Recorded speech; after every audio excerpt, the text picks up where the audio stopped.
ബിസ്മില്ലാഹ് അൽഹംദുലില്ലാഹ് അസ്സലാത്തു വസ്സലാമു അലാ റസൂലില്ലാഹി സ്വല്ലല്ലാഹു അലൈഹി വസല്ലം.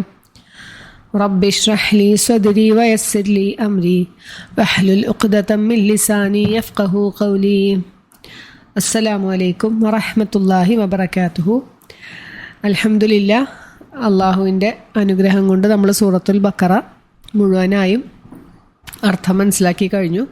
അപ്പോൾ ഇന്നത്തെ ഓഡിയോയിൽ നമ്മൾ 1 തൊട്ട് 256 വരെയുള്ള ആയത്തുകളിൽ നമ്മൾ മനസ്സിലാക്കിയ കാര്യങ്ങൾ അല്ലെങ്കിൽ നമ്മൾ ജീവിതത്തിൽ അപ്ലൈ ചെയ്യേണ്ട കാര്യങ്ങൾ എന്തൊക്കെയാണ് ഒന്ന് റിവൈസ് ചെയ്യലാണ് ഉദ്ദേശം, ഇൻഷാ അല്ലാഹ്. അപ്പോൾ ആദ്യ ഭാഗത്ത് അള്ളാഹു എന്താണ് 3 ടൈപ്പ് ആളുകളെ കുറിച്ച് നമുക്ക് പറഞ്ഞു തന്നൂലേ. ആരാണ് സത്യവിശ്വാസികൾ അല്ലെങ്കിൽ മുത്തക്കികൾ, പിന്നെ പറഞ്ഞു ആരാണ് അവിശ്വാസികൾ, കാഫിർ ആരാന്ന് പറഞ്ഞു തന്നു, പിന്നെ പറഞ്ഞു തന്നത് കപട വിശ്വാസികൾ ആരാണ്, മുനാഫിഖ് ആരാന്നാണ്. അങ്ങനെ 3 തരം ആളുകളെയാണ് അള്ളാഹു ആദ്യം തന്നെ ഖുർആനിൽ നമുക്ക് പരിചയപ്പെടുത്തി തരണത്. അപ്പോൾ നമ്മൾ ഈ ലോകത്തിൽ ഇങ്ങനെ ആളുകളെ ഡിവൈഡ് ചെയ്യുകയാണെങ്കിൽ ഇങ്ങനെ 3 കാറ്റഗറി ആയിട്ട് ആൾക്കാരുണ്ട്. അപ്പോൾ അതിൽ മുത്തക്കികൾ എന്ന് പറഞ്ഞാൽ അവരുടെ ക്വാളിറ്റീസാണ് അള്ളാഹു പറഞ്ഞത്. അവർ 5 ക്വാളിറ്റീസാണ് അള്ളാഹു പറഞ്ഞത്. എന്താണ്? അവർ അദൃശ്യത്തിൽ വിശ്വസിക്കുന്ന ആളുകളായിരിക്കും. ഒന്നാമത്തെ ക്വാളിറ്റി അതാണ് പറഞ്ഞത്. അദൃശ്യത്തിൽ വിശ്വസിക്കുക എന്ന് വെച്ചാൽ എന്താണ്? അള്ളാഹുവിനെ നമ്മൾ കണ്ടില്ലെങ്കിലും അള്ളാഹു ആണ് നമ്മുടെ രക്ഷിതാവെന്ന് വിശ്വസിക്കുക. അങ്ങനെ അദൃശ്യമായ അള്ളാഹു എന്തൊക്കെ നമുക്ക് പഠിപ്പിച്ചു തന്നുണ്ടോ അതെല്ലാം നമ്മൾ കാണാതെ തന്നെ വിശ്വസിക്കുക. പിന്നെ പറഞ്ഞത് വയുഖീമുസ്സലാത്ത, നമസ്കാരം കൃത്യമായി നിലനിർത്തുക. വല്ലപ്പോഴും നമസ്കരിക്കുകയല്ല, നമസ്കാരം കൃത്യമായി നിലനിർത്തുന്ന ആളുകളായിരിക്കും. പിന്നെ പറഞ്ഞത് അള്ളാഹു നൽകിയതിൽ നിന്നും ചെലവഴിക്കുന്നവരായിരിക്കും. നല്ല മാർഗത്തിൽ, അള്ളാഹുവിൻ്റെ മാർഗത്തിൽ അവർ ചെലവഴിക്കുന്നവരായിരിക്കും. 3-ാമത്തെ കാര്യം അതായിരുന്നു. 4-ാമത്തെ പറഞ്ഞതാണ് നബി സല്ലല്ലാഹു അലൈഹി വസല്ലമയ്ക്ക് അവതരിപ്പിച്ചു കൊടുത്ത ഈ ഖുർആനിലും ഇതിന് മുമ്പുള്ള വേദഗ്രന്ഥങ്ങളിലും മുമ്പുള്ള പ്രവാചകന്മാർക്ക് അവതരിച്ച വേദഗ്രന്ഥങ്ങളിലുമൊക്കെ വിശ്വസിക്കുന്നവരായിരിക്കും അവർ. അതാണ് 4-ാമത്തെ ക്വാളിറ്റി. പിന്നെ 5-ാമത്തെ കാര്യം പറഞ്ഞത് അവർ പരലോകത്തിൽ ദൃഢമായി വിശ്വസിക്കും. ഇനി നമ്മളൊരു ലോകത്ത് ചെല്ലാനുണ്ട്, ഇവിടെ നിന്ന് മരിച്ചു കഴിഞ്ഞിട്ട് അള്ളാഹുവിൻ്റെ അടുത്ത് ചെല്ലാനുണ്ട്. പരലോകത്തിനെ കുറിച്ച് ദൃഢമായ വിശ്വാസമുള്ള ആളുകളായിരിക്കും മുത്തക്കികൾ. അതാണ് 5 ക്വാളിറ്റീസ് പറഞ്ഞത്. ഇപ്പം നമ്മൾ ചിന്തിക്കുക, നമ്മൾക്ക് ഈ പറയണ 5 ക്വാളിറ്റീസ് ഉണ്ടോ, നമ്മൾ മുത്തക്കികൾപ്പെട്ട ആളാണോ എന്നാണ് നമ്മൾ അവിടെ ഓർക്കേണ്ടത്, അല്ലേ? പിന്നെ പറഞ്ഞത് അവിശ്വാസിയായ ഒരാളെക്കുറിച്ച്. കാഫിർ ആരാണ്? ആ അവിശ്വാസിയായ ഒരാൾക്ക് നമ്മൾ എങ്ങനെയൊക്കെ തന്നെ താക്കീത് നൽകിയാലും എങ്ങനെയൊക്കെ അവർ ഉപദേശിച്ചാലും അവർക്കത് സമമാണ്. അവരൊരിക്കലും വിശ്വസിക്കുകയില്ല എന്ന് അള്ളാഹു പറഞ്ഞവരാണ്. പിന്നെ 3-ാമത്തെ ടൈപ്പാണ് പറഞ്ഞ കപട വിശ്വാസി. അവർ ആളുകളുടെ ഇടയിൽ വിശ്വാസികളൊക്കെ ആയിരിക്കാം, പക്ഷെ അവരുടെ ഹൃദയത്തിൽ വിശ്വാസമില്ലാത്ത ആളുകളായിരിക്കും. 2 മുഖമുള്ള ആളുകൾ, പുറത്തൊരു തരം അഭിനയവും ഉള്ളിൽ വേറെ തരം വിശ്വാസവുമായി നടക്കുന്ന ആളുകൾ. അപ്പോൾ നരകത്തിൽ ഏറ്റവും അടിത്തട്ടിലാണ് അവരുടെ സ്ഥാനം എന്ന് നമുക്ക് നബി സല്ലല്ലാഹു അലൈഹി വസല്ലമ പറഞ്ഞു തന്നിട്ടുണ്ട്. പിന്നീട് അള്ളാഹു മുഴുവൻ ജനങ്ങളെയും വിളിച്ചുകൊണ്ട് ഒരു കൽപ്പനാ രൂപത്തിൽ പറയാണ്, നിങ്ങൾ നിങ്ങളുടെ രക്ഷിതാവിനെ ആരാധിക്കുവിൻ. എന്തുകൊണ്ടാണ് അങ്ങനെ ആരാധിക്കാൻ പറഞ്ഞതെന്നാണ് ബാക്കി പറയണത്. നിങ്ങളെയും നിങ്ങളുടെ മുമ്പുള്ളവരെയും സൃഷ്ടിച്ചവൻ ആരാണ്? നിങ്ങളുടെ രക്ഷിതാവാണ്. നിങ്ങൾ അവനെ ആരാധിച്ചാൽ നിങ്ങൾ സൂക്ഷ്മതയുള്ളവരുടെ കൂട്ടത്തിലായേക്കാം എന്നാണ് പറഞ്ഞത്. പിന്നെ അള്ളാഹു നമുക്ക് നൽകിയ അനുഗ്രഹങ്ങളെക്കുറിച്ച് ഓർമ്മിപ്പിക്കുകയാണ്. നിങ്ങൾക്ക് ഭൂമിയെ ഒരു വിരിപ്പാക്കി തന്നു, ആകാശത്തെ ഒരു കെട്ടിടമാക്കി തന്നു, ആകാശത്ത് നിന്ന് നിങ്ങൾക്ക് വെള്ളം ഇറക്കി തന്നു. അതുമൂലം ഒരുപാട് സസ്യലതാദികൾ നമുക്ക് മുളപ്പിച്ചു തന്നു. അതിൽ നിന്നും ഫലങ്ങളൊക്കെ നമ്മൾ തിന്നുന്നുണ്ട്, അല്ലേ? അതുകൊണ്ട് ഇതൊക്കെയാണ് അള്ളാഹുവിനെ ആരാധിക്കാൻ പറഞ്ഞതിൻ്റെ കാരണങ്ങൾ. അതിനുള്ള അധികാരം അള്ളാഹുവിനുണ്ട് എന്ന് അള്ളാഹു നമുക്ക് അവിടെ ഓർമ്മിപ്പിക്കുകയാണ്. ഒരിക്കലും നിങ്ങൾ അള്ളാഹുവിന് സമന്മാരെ ഉണ്ടാക്കരുത്. പലരും അള്ളാഹുവിനെ ആരാധിക്കുന്നുണ്ടാവും, പക്ഷെ അതോടുകൂടി തന്നെ അതേ സ്ഥാനം കൊടുത്തുകൊണ്ട് വേറെ പലതിനെയും ആരാധിക്കുന്നുണ്ടാവും, അല്ലേ? അപ്പം അങ്ങനെ ചെയ്യാൻ പാടില്ല എന്ന് അള്ളാഹു പറഞ്ഞു തരാണ്. പിന്നീട് അള്ളാഹു ഒരു വെല്ലുവിളി നടത്തുകയാണ്. ഈ അവതരിപ്പിച്ച ഖുർആനിൽ നിങ്ങൾക്ക് എന്തെങ്കിലും സംശയമുണ്ട്, ഇത് അള്ളാഹുവിൽ നിന്നുള്ളതാണെന്ന് വല്ല സംശയം ഉണ്ടെങ്കിൽ നിങ്ങൾ ഇതുപോലെയുള്ള ഒരു സൂറത്തെങ്കിലും കൊണ്ടുവരൂ എന്നാണ് പറയണത്. നിങ്ങളുടെ കൂടെയുള്ള ബാക്കി അള്ളാഹു അല്ലാണ്ട് നിങ്ങൾ ആരാധിക്കുന്നതോ നിങ്ങളുടെ ഇഷ്ടപ്പെട്ട ആരെ വേണേലും വിളിച്ചോ, എന്നിട്ട് എല്ലാവരും കൂടി ഒന്ന് ശ്രമിച്ചു നോക്കുക, ഇതുപോലൊരു സൂറത്ത് കൊണ്ടുവരാൻ പറ്റുമോ എന്നാണ് അള്ളാഹുവിൻ്റെ വെല്ലുവിളി. അപ്പോൾ നമ്മൾ ചിന്തിക്കേണ്ടത് ഈ 1400 വർഷങ്ങളായിട്ടും ഈ ഖുർആനിന് യാതൊരു മാറ്റവും സംഭവിച്ചിട്ടില്ല, അല്ലെ? ഒരു ഹർക്കത്ത് പോലും മാറിയിട്ടില്ല. അത് അള്ളാഹുവിൻ്റെ വാഗ്ദാനമാണ്. ഇത് ലോകാവസാനം വരെ അള്ളാഹു ഇതിനെ കാത്തു സൂക്ഷിക്കുമെന്നത്. അത് തന്നെ വിശ്വസിക്കാൻ പാകത്തിനുള്ള ഒരു വലിയൊരു ദൃഷ്ടാന്തമാണല്ലേ. പിന്നെ അപ്പോൾ അള്ളാഹു പറഞ്ഞു, നിങ്ങൾക്കത് ഇതുവരെ പറ്റിയിട്ടില്ലെങ്കിൽ ഇനി അതൊരിക്കലും പറ്റാൻ പോണില്ല. നിങ്ങൾ എന്നിട്ടും ഇതിൽ വിശ്വസിക്കണില്ല. ഇത്രയും വലിയൊരു തെളിവായിട്ട് അള്ളാഹു ഖുർആൻ തന്നിട്ടും നിങ്ങളതിൽ വിശ്വസിക്കണില്ലെങ്കിൽ നിങ്ങൾ കരുതിയിരുന്നോ, കല്ലുകളും മനുഷ്യരും ഒക്കെ ഇന്ധനമാക്കുന്നൊരു നരകത്തെ നിങ്ങൾ സൂക്ഷിച്ചോ, അത് അള്ളാഹു അവിശ്വാസികൾക്കായി ഒരുക്കി തയ്യാറാക്കി വെച്ചിരിക്കുന്നു എന്ന് പറഞ്ഞു. അപ്പം നമ്മളൊരിക്കലും ഈ അവിശ്വാസികളുടെ കൂട്ടത്തിലാവാതിരിക്കട്ടെ അല്ലേ. ആമീൻ. പിന്നെ നമ്മളുടെ വിശ്വാസം എപ്പോൾ വേണമെങ്കിലും മാറിപ്പോവാം. നമ്മൾക്കിപ്പോൾ തോന്നുന്നുണ്ടാവും നമ്മളങ്ങനെയൊന്നും ആവില്ല. പക്ഷേ ഒന്നും നമ്മുടെ കയ്യിലല്ല. അള്ളാഹുവിനോട് പ്രാർത്ഥിച്ചുകൊണ്ടിരിക്കുക. നമ്മളുടെ ഈമാനിനെ നമ്മളെപ്പോഴും പുതുക്കിക്കൊണ്ടിരിക്കുക. നബി സല്ലല്ലാഹു അലൈഹി വസല്ലമ നമ്മളെ പഠിപ്പിച്ചിട്ടുള്ള ഒരു പ്രാർത്ഥനയാണ്, അല്ലാഹുമ്മ ജദ്ദിദിൽ ഈമാന ഫീ ഖുലൂബിന, നമ്മളുടെ ഹൃദയങ്ങളിൽ ഈമാനിനെ പുതുക്കി തരണമേന്ന്. അപ്പോൾ എന്തുകൊണ്ടാണ് നമ്മളിലുള്ള ഈ വിശ്വാസമൊക്കെ എപ്പോൾ വേണമെങ്കിലും മാറിപ്പോകാം. അതുകൊണ്ട് തന്നെയാണ് അങ്ങനത്തെ പ്രാർത്ഥനകളൊക്കെ നബി സല്ലല്ലാഹു അലൈഹി വസല്ലമ നമുക്ക് പഠിപ്പിച്ചു തന്നിട്ടുള്ളത് അല്ലേ. പിന്നെ അള്ളാഹു അപ്പോൾ നരകക്കാരെ കുറിച്ച് പറഞ്ഞു, ആരാണ് നരകത്തിൽ പോകുന്ന ആൾക്കാരെന്ന് പറഞ്ഞു. പിന്നെ സത്യവിശ്വാസികൾക്ക് എന്താണ് നമുക്ക് അള്ളാഹു തരുന്ന പ്രതിഫലം, എന്തൊക്കെ വേണം, വിശ്വസിക്കണം, സൽക്കർമ്മങ്ങൾ പ്രവർത്തിക്കണം. അങ്ങനെയുള്ളവർക്ക് അള്ളാഹു സ്വർഗ്ഗങ്ങൾ തരും, സ്വർഗ്ഗത്തോപ്പുകൾ തരും എന്നാണ് പറഞ്ഞിരിക്കുന്നത്. താഴ്ഭാഗത്തു കൂടി അരുവികൾ ഒഴുകുന്ന സ്വർഗ്ഗത്തോപ്പുകൾ നിങ്ങൾക്കുണ്ട് എന്ന് പറഞ്ഞു. അവിടെ നിങ്ങൾക്ക് നല്ല നല്ല ഭക്ഷണങ്ങൾ ഭക്ഷിക്കാൻ തരും. അപ്പം നമ്മൾ പറയും, ഓഫ് ഇതൊക്കെ ഞങ്ങൾക്ക് ഭൂമിയിൽ കിട്ടിയതുപോലെ തന്നെയാണല്ലോ എന്ന്. പക്ഷെ ഒരിക്കലും ഇവിടെ കിട്ടിയതല്ല, നമുക്കത് പരസ്പര സാദൃശ്യമുള്ളതാക്കി തന്നിരിക്കുകയാണെന്ന് അള്ളാഹു പറഞ്ഞു. പിന്നെ പറഞ്ഞു, നിങ്ങൾക്ക് പരിശുദ്ധരായ ഇണകൾ അവിടെ ഉണ്ടായിരിക്കും, നിങ്ങളതിൽ നിത്യവാസികളായിരിക്കും. അതാണ് സത്യവിശ്വാസികൾക്ക് അള്ളാഹു ഒരുക്കി വെച്ചിട്ടുള്ള പ്രതിഫലം എന്ന് നമുക്ക് പറഞ്ഞു തന്നു. പിന്നെ ഈ ഖുർആനിൽ അള്ളാഹു പലതരത്തിലുള്ള ഉപമകൾ നമുക്ക് വിശദീകരിച്ച് തരുന്നുണ്ട്. അപ്പോൾ ഇതിൽ വിശ്വസിക്കാത്ത ആളുകൾ അല്ലെങ്കിൽ ഖുർആനെ എതിർക്കുന്ന ആളുകൾ പറയുന്ന ഒരു വാദമാണ്, ഇതെന്ത് ഉദാഹരണങ്ങളൊക്കെയാണ് ഈ പറഞ്ഞേക്കുന്നത്, അതൊരു അള്ളാഹുവിൽ നിന്ന് അല്ലെങ്കിൽ ദൈവിക ഗ്രന്ഥത്തിന് യോജിച്ച ഉപമകളൊന്നും അല്ല ഈ ഖുർആനിലുള്ളത് എന്ന് പറയുന്ന ആളുകൾ പണ്ടും ഉണ്ടായിരുന്നു, ഇപ്പോഴും ഉണ്ട്. അപ്പോൾ അവരോട് അള്ളാഹു പറയാണ്, എനിക്ക് ഏറ്റവും ഒരു കൊതുകാകട്ടെ അല്ലെങ്കിൽ അതിന് മുകളിലുള്ളതാവട്ടെ, ചെറിയ ഒരു ഉപമയാകട്ടെ, അതൊന്നും അള്ളാഹു ഇതിൽ ഉപമിക്കാനായിട്ട് ലജ്ജിക്കുകയില്ല എന്ന്. അള്ളാഹുവിനെ സംബന്ധിച്ച് ചെറുത് വലുതെന്നൊന്നുമില്ല അല്ലേ. നമുക്കാണ് കൊതുക് ചെറുതും അല്ലെങ്കിൽ അതിനേലും വലിയ സാധനം എന്നൊക്കെ തോന്നണം. പക്ഷേ അള്ളാഹുവിനെ സംബന്ധിച്ച് എല്ലാതും ഉണ്ടാകൂ എന്ന് പറയേണ്ട ആവശ്യം മാത്രമേ ഉള്ളൂ. അപ്പോൾ ഇന്നത്തെ കാലഘട്ടത്തിലും അങ്ങനത്തെ ആളുകൾ അങ്ങനെ ചിന്തിക്കുന്നുണ്ടെങ്കിൽ മനസ്സിലാക്കിക്കോ, അത് അള്ളാഹുവിന് അതൊരു ബുദ്ധിമുട്ടുള്ള കാര്യമല്ല. പിന്നെ അള്ളാഹു അതിന് യാതൊരു വക ലജ്ജയും അള്ളാഹ്ക്കില്ല ഇങ്ങനെ ഒരു വസ്തുക്കളെ ഉപമിക്കുന്നതിന് അള്ളാഹു നമുക്ക് പറഞ്ഞു തരാണ്. പിന്നെ അള്ളാഹു നഷ്ടക്കാരായ ആളുകളെ കുറിച്ച് പറയാണ്. പിന്നെ 3 തരം ആളുകളാണ്, അല്ലെ 3 സ്വഭാവമുള്ള ആളുകളാണ്. എന്തൊക്കെയാണ് ആ 3 സ്വഭാവം? അവർ അള്ളാഹുവിനോട് കരാർ ഉറപ്പിച്ചതിന് ശേഷം ആ കരാറിനെ ലംഘിക്കുന്നു. കാരണം നമ്മൾ അള്ളാഹുവിനോട് വാഗ്ദാനം ചെയ്ത് അള്ളാഹു ആണ് നമ്മുടെ രക്ഷിതാവ് എന്നൊക്കെ സമ്മതിച്ചതിന് ശേഷമാണ് നമ്മൾ ഭൂമിയിലോട്ട് എത്തിയിട്ടുള്ളത് അല്ലേ. നമ്മൾ മുമ്പ് വിശദീകരിച്ചതാണ് അതൊക്കെ. അപ്പോൾ അങ്ങനെ അള്ളാഹുവിനോട് കരാർ നടത്തിയതിന് ശേഷം അവരതിനെ ലംഘിക്കും. ഇവിടെ വന്നപ്പോൾ അവരെന്തായി, എല്ലാം മറന്നു, ഈ പറഞ്ഞ കരാറൊക്കെ മറന്നു, അള്ളാഹുവിനെ അവിശ്വസിച്ച് തോന്നിയ പോലെ ജീവിക്കുകയാണ്.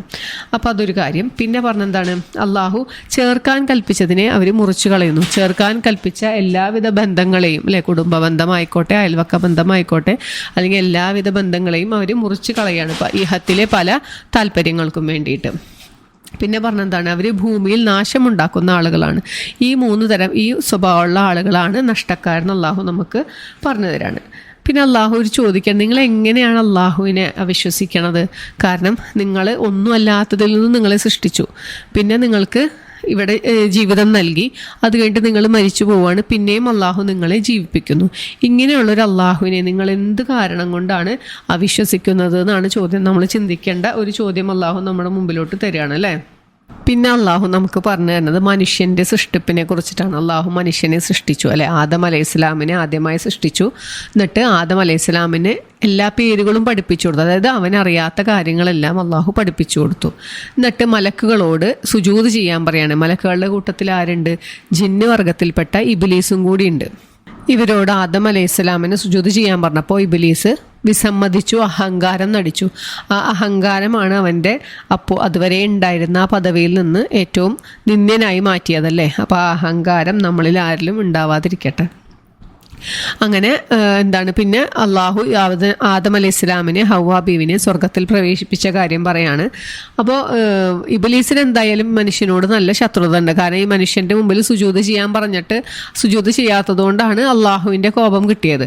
അപ്പോൾ അവിടെ വെച്ചിട്ട് തന്നെ അള്ളാഹുവിനോട് പറയുന്നുണ്ട്, ഈ മനുഷ്യരെ ഞാൻ പരമാവധി അവരുടെ എല്ലാ വഴിയിലും വന്നിരിക്കും, അവരെ ഞാൻ തെറ്റിച്ചു കളയും എന്ന് പറഞ്ഞു. അങ്ങനെ ആ പറഞ്ഞതുപോലെ തന്നെ സ്വർഗത്തിൽ ഉണ്ടായിരുന്ന ആദം അലൈഹി ഇസ്ലാമിനെ ഹവ്വ ബീവിനെയും അവിടുന്ന് പുറത്താക്കാൻ അവൻ എല്ലാ പണികളും എടുത്തു. അങ്ങനെ പുറത്താക്കി അള്ളാഹു. അപ്പം എന്താണ്, ഇവരെ 3 പേരെയും അവിടെ നിന്ന് പുറത്താക്കുകയാണ്. ആ സംഭവമൊക്കെ നമ്മൾ വിശദമായി പറഞ്ഞതാണല്ലേ. പുറത്താക്കി കഴിഞ്ഞപ്പോൾ ആദം നബി അലൈഹി സ്വലാം അള്ളാഹുവിനോട് പശ്ചാത്തപിച്ച് മടങ്ങി. അങ്ങനെ അള്ളാഹു പശ്ചാത്താപം സ്വീകരിച്ചു. അപ്പോൾ ഈ ഒരു സംഭവത്തിൽ നിന്ന് നമുക്ക് മനസ്സിലാവണം എന്താണ്, അഹങ്കാരം കൊണ്ട് നമുക്കൊന്നും നേടാൻ പോണില്ല അല്ലേ. തെറ്റ് പറ്റാത്ത മനുഷ്യരില്ല. അത് ഏതൊരു ആളായിക്കോട്ടെ തെറ്റുകൾ പറ്റും. തെറ്റ് പറ്റിയാൽ നമ്മൾ എന്ത് ചെയ്യണം, ആ തെറ്റിൽ തന്നെ ഉറച്ചു നിൽക്കാണ്ട് പശ്ചാത്തപിക്കുക, അള്ളാഹുവിനോട് പൊറുക്കലിനെ തേടിക്കൊണ്ടിരിക്കുക. അപ്പോൾ അതാണ് നമ്മൾ മനസ്സിലാക്കേണ്ട ഈ ഒരു സംഭവത്തിൽ നിന്ന്. അങ്ങനെ ചെയ്താൽ എന്താണ്, നമുക്ക് ഭാവിയിൽ വിജയം ഉണ്ടാകും എന്ന് അള്ളാഹു നമുക്ക് പറഞ്ഞുതരാണ്. ഇബ്ലീസിനെ പറ്റിയ എന്താണ്, തെറ്റു പറ്റിയിട്ടും അവൻ നന്നാവാൻ, അതിൽ നിന്നും പിൻവാങ്ങാനായിട്ട് സമ്മതിച്ചില്ല. അഹങ്കാരം തന്നെ മുറുകെ പിടിച്ചു നിന്നു. അതാണ് ഇബ്ലീസ് പരാജയപ്പെട്ടു പോകാനും ആദം നബി അലൈഹി സ്വലാമിന് അള്ളാഹുവിൻ്റെ അനുഗ്രഹം കിട്ടാനും ഇടയാക്കിയത്. അപ്പോൾ അതാണ് നമ്മൾ ജീവിതത്തിൽ ഓർത്തു വെക്കേണ്ട ഒരു കാര്യം. പിന്നെ ഇനി ബനു ഇസ്രായേലിനെ കുറിച്ചിട്ടാണ് അള്ളാഹു നമുക്ക് പറഞ്ഞു തരുന്നത്. ഈ ഖുർആനിൽ കൂടുതലും അവരെ കുറിച്ചിട്ടുള്ള കാര്യങ്ങളാണ് പറഞ്ഞു തരുന്നത്. മൂസാ നബി അലൈഹി ഇസ്ലാമിനെ കുറിച്ചിട്ടാണ് ഖുർആനിൽ ഏറ്റവും അധികം പ്രതിപാദിച്ചിട്ടുള്ളത്. പ്രവാചകന്മാർ ഒരുപാട് പേരെ കുറിച്ചിട്ട് പറയുന്നുണ്ട്. ഇപ്പോൾ ഈ സൂറത്തിൽ തന്നെ മൂസാ നബീനെ കുറിച്ച് പറയുന്നുണ്ട്, ഇബ്രാഹിം നബി അലൈഹി സ്വലാം, ഇസ്മായിൽ അലൈഹി സ്വലാം, ഈസാ നബി അലൈഹി സ്വലാം, പിന്നെ സുലൈമാൻ നബി അലൈഹി സ്വലാം ഒക്കെ പറയുന്നുണ്ട്. പക്ഷേ ഏറ്റവും കൂടുതൽ പ്രതിപാദിക്കുന്ന ആരാണ്, മൂസാ നബി അലൈഹി സ്വലാമിൻ്റെ ചരിത്രമാണ്. അപ്പോൾ ഈ ബനു ഇസ്രായേലിനോട് അള്ളാഹു കുറച്ച് കൽപ്പനകൾ പറയുന്നുണ്ട്. അത് നമ്മൾക്കും കൂടി ബാധകമാണല്ലോ. എന്തിനാണ് നമുക്കിത് പറഞ്ഞു തരുന്നത്? കൂടുതലും ഇപ്പം പലരും പറഞ്ഞു, ഈ ബനു ഇസ്രായേലർ അല്ലെങ്കിൽ യഹൂദന്മാരെ ക്രിസ്ത്യാനികളെയൊക്കെ കുറ്റം പറയണതാണോ ഇത് ഈ സൂറത്തിൽ കൂടുതലും എന്ന് ചോദിച്ചിട്ടുണ്ട്. ഒരിക്കലും അത് കുറ്റം പറച്ചിലല്ല. എന്തിനാണ് നമുക്കിത് അള്ളാഹു പറഞ്ഞു തരുന്നത്? നമ്മളതുപോലെ ആവാതിരിക്കാനല്ലേ. നമ്മളിപ്പോൾ നമ്മുടെ കുട്ടികളോട് തന്നെ പറയും, ദേ ഇന്ന സ്ഥലത്ത് ആ കുട്ടി ഇങ്ങനെയൊക്കെ ചെയ്തു, എന്നിട്ട് ഇങ്ങനെയൊക്കെ ബുദ്ധിമുട്ടുണ്ടായി നമ്മൾ പറയും. എന്തിനാണ് പറയണത്? നമ്മുടെ കുട്ടികൾക്കൊരു ബോധം വരാൻ അല്ലേ. നമ്മളെ മക്കൾ ആ തെറ്റിലേക്ക് പോവാതിരിക്കാനാണ് നമ്മളത് പറഞ്ഞു കൊടുക്കണം. അപ്പം അതുപോലെ തന്നെയാണ് അള്ളാഹു നമുക്ക് നമ്മുടെ മുമ്പുള്ളൊരു സമുദായത്തിനെ കുറിച്ച് പറഞ്ഞു തരാണ്. അവർക്ക് ഞാൻ ഇത്രയും അനുഗ്രഹങ്ങളൊക്കെ നൽകി. അള്ളാഹു ഒരുപാട് അനുഗ്രഹം നൽകിയ ആളുകളാണല്ലേ ബനു ഇസ്രായേലിയർ. എന്നിട്ടും അവരുടെ ധിക്കാരം കാരണം അള്ളാഹു അവരെ എന്താണ് ഏറ്റവും നിന്ദ്യരാക്കാണ്. അള്ളാഹുവിൻ്റെ കോപം അവരിൽ വന്ന് പതിക്കണ കാര്യമാണ് നമുക്ക് ഈ സൂറത്തിൽ പറഞ്ഞു തരുന്നത്. അപ്പോൾ ബനു ഇസ്രായേലിനോട് അള്ളാഹു കൊടുത്ത കൽപ്പനകൾ എന്തൊക്കെയാണെന്നുള്ളത് നമ്മൾ ഓർത്തു വെക്കേണ്ടത്. അവരുടെ കയ്യിലുള്ള തൗറാത്തിനെ സത്യപ്പെടുത്തിക്കൊണ്ടാണ് ഈ ഖുർആൻ അവതരിപ്പിച്ചത്. അപ്പോൾ ഖുർആനിൽ വിശ്വസിക്കുക, അതിൽ അവിശ്വസിക്കുന്നവരിൽ ഒന്നാമത്തേവരാവരുത് എന്നാണ് അള്ളാഹു ആദ്യം അവരോട് പറഞ്ഞത്. അപ്പോൾ നമ്മളും ഈ ഖുർആനിൽ പൂർണ്ണമായി വിശ്വസിക്കേണ്ടവരാണല്ലേ. പിന്നെന്താണ്, സത്യവും അസത്യവും ഒരിക്കലും കൂട്ടിക്കലർത്താൻ പാടില്ല എന്ന് പറഞ്ഞു. എന്തൊക്കെ തന്നെ പ്രശ്നം ഉണ്ടെങ്കിലും, ഇപ്പം എന്തൊക്കെ പ്രതിസന്ധികൾ നേരിടേണ്ടവന്നാലും ഒരിക്കലും നമ്മൾ സത്യവും അസത്യവും കൂട്ടിക്കലർത്തി നമ്മൾ അവിടെ നിന്ന് രക്ഷപ്പെടാൻ നോക്കരുത്. പിന്നെന്താ, ഒരിക്കലും സത്യത്തെ നിങ്ങൾ മറച്ചു വെക്കുകയും ചെയ്യരുത്. ഒരു കാര്യം നമുക്കറിയാം, അത് നമ്മൾ തുറന്നു പറഞ്ഞാൽ നമുക്ക് എന്തെങ്കിലും ബുദ്ധിമുട്ടുണ്ടാവും എന്ന് ഓർത്തിട്ട് നമ്മളൊരു കാരണവശാലും ഒരു സത്യത്തെ മറച്ചു വെക്കാൻ പാടില്ല എന്ന് അള്ളാഹു പറയാണ്. പിന്നെ പറഞ്ഞൊരു കൽപ്പന എന്താ, നിങ്ങൾ നമസ്കാരം കൃത്യമായി ചെയ്യണം. പിന്നെ സക്കാത്ത് കൊടുക്കണം. സക്കാത്തിൻ്റെ കാര്യം അവിടെ അള്ളാഹു എടുത്ത് പറയണം. നമസ്കാരം നിലനിർത്തണം, സക്കാത്ത് കൊടുക്കണം. പിന്നെ പറഞ്ഞു, നിങ്ങൾ ജനങ്ങളോട് പലരും നല്ല കാര്യങ്ങളൊക്കെ ചെയ്യാൻ ഉപദേശിക്കുകയൊക്കെ ചെയ്യും. എന്നിട്ട് സ്വന്തം ദേഹത്തെ മറന്നു കളയുകയാണെങ്കിലോ ഒരിക്കലും അത് ചെയ്യാൻ പാടില്ല. അത് വളരെ വലിയൊരു തെറ്റാണ്. നമ്മൾ മറ്റുള്ളവരോട് പറയണ ഒരു കാര്യം നമ്മുടെ ജീവിതത്തിൽ നമ്മളത് ചെയ്യുന്നതായിരിക്കണം എന്നാണ് അള്ളാഹു അവിടെ പറയണത്. പിന്നെ നമുക്ക് പ്രതിസന്ധികളൊക്കെ ഉണ്ടാവും. അപ്പോൾ എന്താണ് അള്ളാഹു പറയുന്നത്, നിങ്ങൾ വസ്തഈനു ബിസ്സബ്രി വസ്സലാത്ത് എന്നാണ് പറഞ്ഞത്. നിങ്ങൾ ക്ഷമ കൊണ്ടും നമസ്കാരം കൊണ്ടും അള്ളാഹുവിനോട് സഹായം തേടുക അല്ലേ. അതും നമുക്കുള്ളൊരു കൽപ്പന തന്നെയാണതും. അപ്പോൾ ഇത്രയും കാര്യങ്ങളാണ് ബനു ഇസ്രായേലിനോട് പറഞ്ഞത്. എന്നിട്ട് അള്ളാഹു ഓർമ്മിപ്പിക്കുന്നത്, നിങ്ങളെ ഞാൻ ലോകത്തിൽ ശ്രേഷ്ഠരാക്കിയത് നിങ്ങൾ ഓർക്കണം എന്ന് പറഞ്ഞു. പിന്നെ പറഞ്ഞു, ഒരു ദിവസത്തെ വമ്പിച്ചൊരു ദിവസം വരാനുണ്ട്. ആ ദിവസം എന്താണ് പ്രത്യേകത? അന്ന് ഒരാൾക്കും ഒരാളുടെയും സഹായം ഉണ്ടാവില്ല, ഒരാളുടെയും ശുപാർശ ഉണ്ടാവില്ല, ഒരാളുടെയും പ്രായശ്ചിത്തം. അന്ന് അവിടെ പോയിട്ട് പറഞ്ഞിട്ടൊന്നും കാര്യമില്ല, പ്രായശ്ചിത്വം സ്വീകരിക്കൂല. അങ്ങനെ ഒരു ദിവസം നിങ്ങൾക്ക് വരാനുണ്ട്. ആ ദിവസത്തെ നിങ്ങൾ സൂക്ഷിക്കാൻ അള്ളാഹു നമ്മളെ ഓർമ്മിപ്പിക്കുകയാണ്. പിന്നെ ഇനി ബനു ഇസ്രായേലിയരുടെ ചരിത്ര സംഭവങ്ങളാണ് പറയണത്. ആദ്യം പറഞ്ഞ സംഭവം എന്താണ്? ഫിരൗനിൽ നിന്നും അള്ളാഹു ഇവരെ രക്ഷപ്പെടുത്തിയ കാര്യം അല്ലേ. ഇവരെ ആൺകുട്ടികളെ കൊലപ്പെടുത്തിയിരുന്നൊരു സമയം ഉണ്ടായിരുന്നു. ഫിരൗൻ പെൺകുട്ടികളെ ജീവിക്കാൻ വിടുകയും ആൺകുട്ടികളെ കൊന്നുകളഞ്ഞൊരു സമയം. ആ സമയത്താണ് മൂസാ നബി അലൈഹി സ്വലാം ജനിക്കണത്. അപ്പോൾ അങ്ങനെ ഇവർ ഇത്രയും കഷ്ടപ്പെടുത്തിക്കൊണ്ടിരിക്കുന്ന ഒരു സമയത്തും ഫിരൗനിൽ നിന്നും അള്ളാഹു ഇവരെ രക്ഷപ്പെടുത്തി. ഫിരൗനെ കടലിൽ മുക്കിക്കൊന്ന് ഇവർ നോക്കിക്കൊണ്ടിരിക്കുകയാണ് ഫിരൗനും സംഘത്തെ മുക്കിക്കൊന്നത് അല്ലേ. അതൊക്കെ നമ്മൾ വിശദമായി പറഞ്ഞ കാര്യങ്ങളാണ്. അപ്പോൾ ആ ഒരു സംഭവം അള്ളാഹു നമ്മൾക്ക് പറഞ്ഞു തരാണ്. ഇതൊക്കെ കണ്ട് കഴിഞ്ഞ് ഇവർ മുന്നോട്ട് പോയി. അങ്ങനെ മൂസാ നബി അലൈഹി സ്വലാം തൗറാത്ത് വാങ്ങിക്കാനായിട്ട് തൂർ പർവ്വതത്തിൽ, സീനാ പർവ്വതത്തിൽ പോയ സമയത്ത് ഇവരെന്ത് ചെയ്തു? പശുക്കുട്ടിയെ ഉണ്ടാക്കിയില്ലേ, പശുക്കുട്ടിയെ സാമരി ഉണ്ടാക്കിയിട്ട് അവരതിനെ ആരാധിക്കാൻ തുടങ്ങി. അപ്പം തന്നെ അവർ അള്ളാഹുവിനോട് നന്ദികേട് കാണിക്കുകയാണ് ചെയ്യണത്. എന്നിട്ടും അള്ളാഹു അവർക്ക് പുറത്തു കൊടുത്തു. എന്താണ്? അവർ നേർമാർഗം പ്രാപിക്കാനായിട്ട് അള്ളാഹു പുറത്തു കൊടുത്തു. അത് കഴിഞ്ഞിട്ട് മൂസാ നബി അലൈഹിസ്സലാം 70 പേരെയും കൊണ്ടിട്ട് സീനാ മലയിലോട്ട് പോവുകയാണ്. അള്ളാഹുവിനോട് എന്താണ് ഇതിന് നമുക്ക് പറ്റിപ്പോയ തെറ്റിന് ഖേദം പ്രകടിപ്പിക്കാനായിട്ട് പോയ സമയത്ത് ഇവരെന്താ പറഞ്ഞത്? ഞങ്ങൾ അള്ളാഹുവിനെ നേരിട്ട് കാണാണ്ട് വിശ്വസിക്കുകയില്ല എന്നാണ് പറഞ്ഞത്. അപ്പോഴല്ലാഹു അവരെ ഒരു ഇടുത്തി പിടികൂടി. അവരെല്ലാവരും അതിൽ നോക്കിക്കൊണ്ടിരിക്കുക തന്നെ അവർ മരിച്ചുപോയി എന്നാണ്. എന്നിട്ടും അള്ളാഹു അവരെ വീണ്ടും എഴുന്നേൽപ്പിക്കുകയാണ്. അവർക്ക് ഇനിയും അവർ നന്ദി കാണിക്കാൻ വേണ്ടി അള്ളാഹു പിന്നെയും അവരെ എഴുന്നേൽപ്പിച്ചു കൊടുത്തു. ഈ ചെങ്കടലൊക്കെ കടന്നു പോയി. അപ്പോൾ അള്ളാഹു അവർക്കൊരു രാജ്യം വാഗ്ദാനം ചെയ്തിട്ടുണ്ടായിരുന്നു. അപ്പോൾ ആ രാജ്യത്തിലുള്ള അക്രമികളെയൊക്കെ തുരത്തി ഓടിച്ചിട്ട് നിങ്ങളോട് അവിടെ കയറിക്കൊള്ളാൻ പറഞ്ഞപ്പോൾ അവർക്ക് അപ്പോൾ അതും പറ്റൂലായിരുന്നു. ഞങ്ങൾക്ക് പറ്റൂല എന്ന് പറഞ്ഞ് അങ്ങനെ അവർ 40 വർഷം സീനാ പർവ്വതത്തിൽ അലഞ്ഞ് നടക്കേണ്ടി വന്നു. ആ സമയത്തും അള്ളാഹു അവർക്ക് അനുഗ്രഹം നൽകുകയാണ് അല്ലേ. ആകാശത്തുനിന്ന് മന്നയും സൽവയും ഇറക്കിക്കൊടുത്തു. മന്ന എന്ന് പറഞ്ഞിട്ടുണ്ടെങ്കിൽ ഒരു തരം കട്ടിത്തേനാണ്. അവർക്ക് ഭക്ഷണത്തിന് ആവശ്യമുള്ള സൽവ എന്ന് പറഞ്ഞാൽ കാടപ്പക്ഷിയുടെ ഒരു തരം മാംസമാണ് അല്ലേ. അങ്ങനെ മാംസമായിട്ടും ഈ മന്ന എന്ന് പറയുന്ന കട്ടിത്തേൻ പോലെ ഇരിക്കുന്ന ഒരു സാധനം അള്ളാഹു അവർക്ക് നൽകി. എന്നിട്ട് അള്ളാഹു അവർക്ക് മേഘത്തെ തണലാക്കി കൊടുത്തു. ഇവരിങ്ങനെ അലഞ്ഞ് നടക്കുകയാണല്ലോ ആ സീനാ താഴ്വരയിൽ. അങ്ങനെ അള്ളാഹു അവർക്ക് മേഘത്തെ തണലാക്കി കൊടുക്കുകയും ചെയ്തു. ഈ അനുഗ്രഹങ്ങളൊക്കെ എന്നിട്ടും അള്ളാഹു ഇവർ ഇത്രയും നന്ദികേട് കാണിച്ചിട്ടും അള്ളാഹു അവർക്ക് ചെയ്തു കൊടുത്തിട്ടുണ്ടായിരുന്നു. പിന്നെ അള്ളാഹു പറഞ്ഞു, ഈ ഒരു രാജ്യത്തേക്ക് കയറിക്കോ നിങ്ങൾ. എങ്ങനെയാണ് കയറാനായിട്ട്? അതിൻ്റെ വാതിലൂടെ കടക്കുമ്പോൾ സുജൂദ് ചെയ്തുകൊണ്ടും ഹിത്വത്തെന്ന് പറഞ്ഞുകൊണ്ട് പാപമോചനം എന്നും പറഞ്ഞിട്ട് വേണം കയറാൻ എന്ന് പറഞ്ഞപ്പോൾ അവരെന്താ ചെയ്തത്? അവർ ഇരുന്ന് നിരങ്ങിക്കൊണ്ട് ഹിന്തത്വെന്ന് പറഞ്ഞാൽ അവരോട് പറയാത്തൊരു വാക്ക് അവർ പറഞ്ഞിട്ട് അവരതിലേക്ക് കയറുകയാണ് ചെയ്തത്. എന്നിട്ട് പിന്നെ അപ്പോൾ അവർക്ക് ഭക്ഷണം അള്ളാഹു കൊടുത്തിട്ടുണ്ടല്ലേ. പിന്നെ അവർക്ക് വെള്ളം വേണം. അപ്പോൾ വെള്ളത്തിന് വേണ്ടി മൂസാ നബി അലൈഹി സ്വലാമിനോട് പറഞ്ഞു, മൂസ നീ നിൻ്റെ രക്ഷിതാവിനോട് വെള്ളത്തിന് വേണ്ടി ചോദിക്കാൻ പറഞ്ഞപ്പോൾ മൂസാ നബി അലൈഹി സ്വലാം അള്ളാഹുവിനോട് അപേക്ഷിച്ചു. അള്ളാഹു ഇവർക്ക് വെള്ളം നൽകണേന്ന് അപേക്ഷിച്ചപ്പോൾ മൂസാ നബീനോട് അള്ളാഹു പറയാണ് ഒരു വടി കയ്യിലുണ്ട്, ആ വടി കൊണ്ട് ആ പാറക്കല്ലിൽ അടിക്കാൻ പറഞ്ഞു. അങ്ങനെ 12 നീരുറവ് അള്ളാഹു അവർക്ക് നൽകുകയാണ്, ഇത്രയും അതിക്രമം ചെയ്ത ആളുകൾ കേട്ടോ. അങ്ങനെ ഓരോരുത്തരും ഇവർ 12 വിഭാഗം ഉണ്ടല്ലേ. ബനു ഇസ്രായേൽ എന്ന് പറയുമ്പോൾ ആരാണ്? ഇബ്രാഹിം നബി അലൈഹി ഇസ്ലാമിൻ്റെ മകനായ ഇസ്ഹാഖ് നബി അലൈഹി ഇസ്ലാമിൻ്റെ മകനാണ് യാക്കൂബ് നബി അലൈഹി ഇസ്ലാം. ആ യാക്കൂബ് നബിയുടെ വേറൊരു പേരാണ് ഇസ്രായേൽ. യാക്കൂബ് നബിക്ക് 12 മക്കളാണുള്ളത്. ഈ 12 മക്കളുടെ പരമ്പരയാണ് ബനു ഇസ്രായേൽ എന്നറിയപ്പെടുന്നത്. അങ്ങനെ ഈ വടി കൊണ്ടടിച്ചപ്പോൾ 12 നീരുറവ് വന്നു. ഈ ഓരോ ഗോത്രത്തിനും കുടിക്കേണ്ട സ്ഥാനവും അങ്ങനെ കാണിച്ചു കൊടുത്തു. അങ്ങനെ ഇവർക്ക് അള്ളാഹു വെള്ളം നൽകി ഭക്ഷണമൊക്കെ നൽകിയിരിക്കുന്ന സമയത്തും ഇവരെന്താ പറഞ്ഞത്? മൂസ, ഞങ്ങൾക്ക് ഈ ഭക്ഷണം കഴിച്ച് മടുത്ത്, ഈ മന്നയും സൽവയും തന്നെ തിന്നിട്ട് ഞങ്ങൾക്ക് വേണ്ട. അപ്പം നീ നിൻ്റെ രക്ഷിതാവിനോടൊന്ന് പറയും, ഞങ്ങൾക്ക് ഭൂമിയിൽ നിന്ന് മുളച്ചു വരണ ചീര, വെള്ളരി, ഉള്ളി, ഗോതമ്പ് ഒക്കെ തരാൻ പറയാൻ പറഞ്ഞു. അപ്പം മൂസാ നബി പറഞ്ഞു, നിങ്ങൾ വല്ലാത്തൊരു ജനത തന്നെയാണ് കേട്ടോ. അള്ളാഹു ഇത്രയും നല്ല സാധനങ്ങൾ തന്നിട്ട്, വിശിഷ്ടമായ സാധനങ്ങൾ തന്നിട്ട് അതൊന്നും വേണ്ടാണ്ട് നിങ്ങൾ അതിനേലും താന്ന സാധനമാണോ ചോദിക്കണേന്ന് വെച്ചു. അപ്പോഴിവർക്ക് അത് തന്നെ മതി. അപ്പം അങ്ങനെ അള്ളാഹു അവർക്കൊരു രാജ്യം കാണിച്ചു കൊടുത്തു. നിങ്ങൾ ഇവിടെ ഇറങ്ങിക്കോ, ഈ പട്ടണത്തിൽ ഇറങ്ങിക്കോ, അവിടെ നിങ്ങൾക്ക് ചോദിക്കണമൊക്കെ കിട്ടുന്നു പറഞ്ഞിട്ട് അള്ളാഹുവിൻ്റെ കോപവും കൊണ്ടാണ് അവരവിടെ നിന്ന് മടങ്ങിയത്.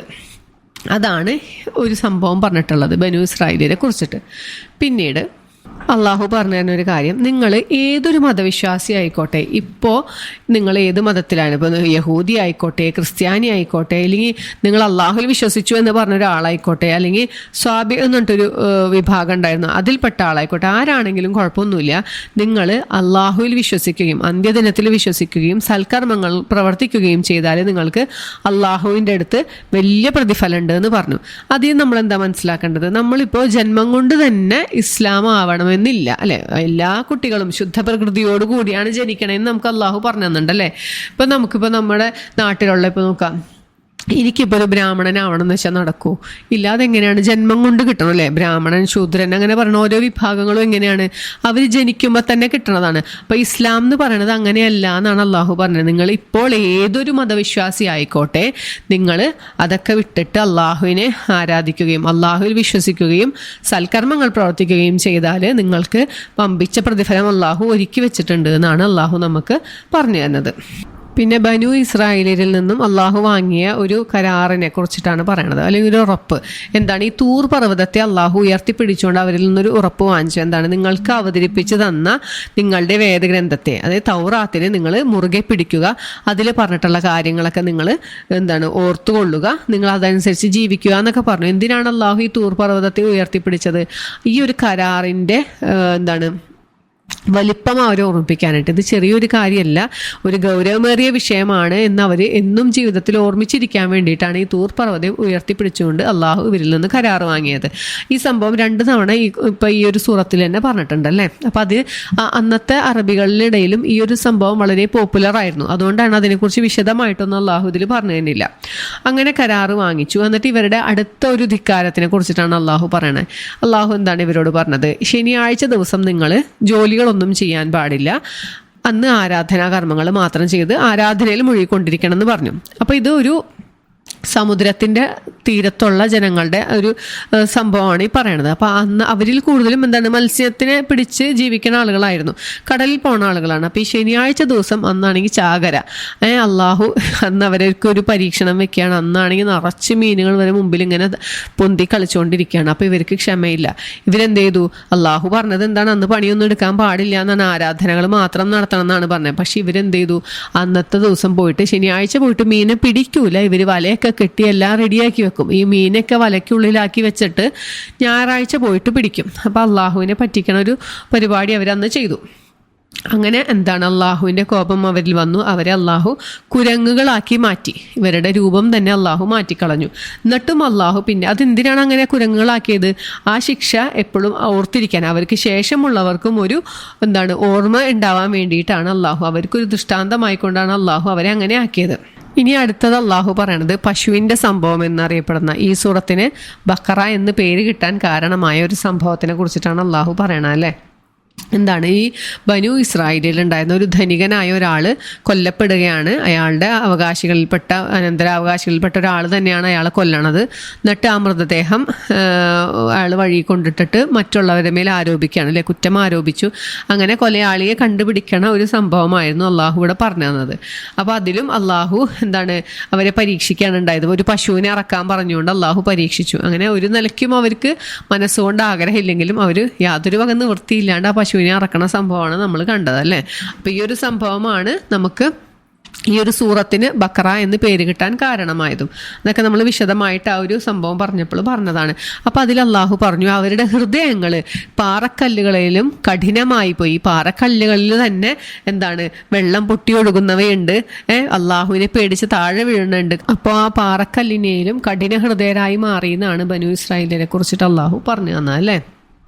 പിന്നെ അള്ളാഹു പറഞ്ഞ വേറൊരു വിഭാഗമാണ് സ്വന്തം കൈകൊണ്ട് ഓരോ ഗ്രന്ഥങ്ങളൊക്കെ എഴുതിയുണ്ടാക്കും. എന്നിട്ട് പറയും ഇത് അള്ളാഹുവിൽ നിന്ന് ഉള്ളതാണെന്ന് പറഞ്ഞ് ജനങ്ങളുടെ ഇടയിൽ പറഞ്ഞു വരുത്തുകയും ചെയ്യും. അങ്ങനത്തെ ആളുകൾ നമ്മുടെ ഇടയിൽ ഇപ്പോഴും ഉണ്ടല്ലേ. പലതരം ദിക്റുകളും ദുആകളും ഇത്ര എണ്ണം എന്നൊക്കെ പറഞ്ഞ് പലതരത്തിലുള്ള ബുക്കുകൾ ഇറക്കിയിട്ടുണ്ട്.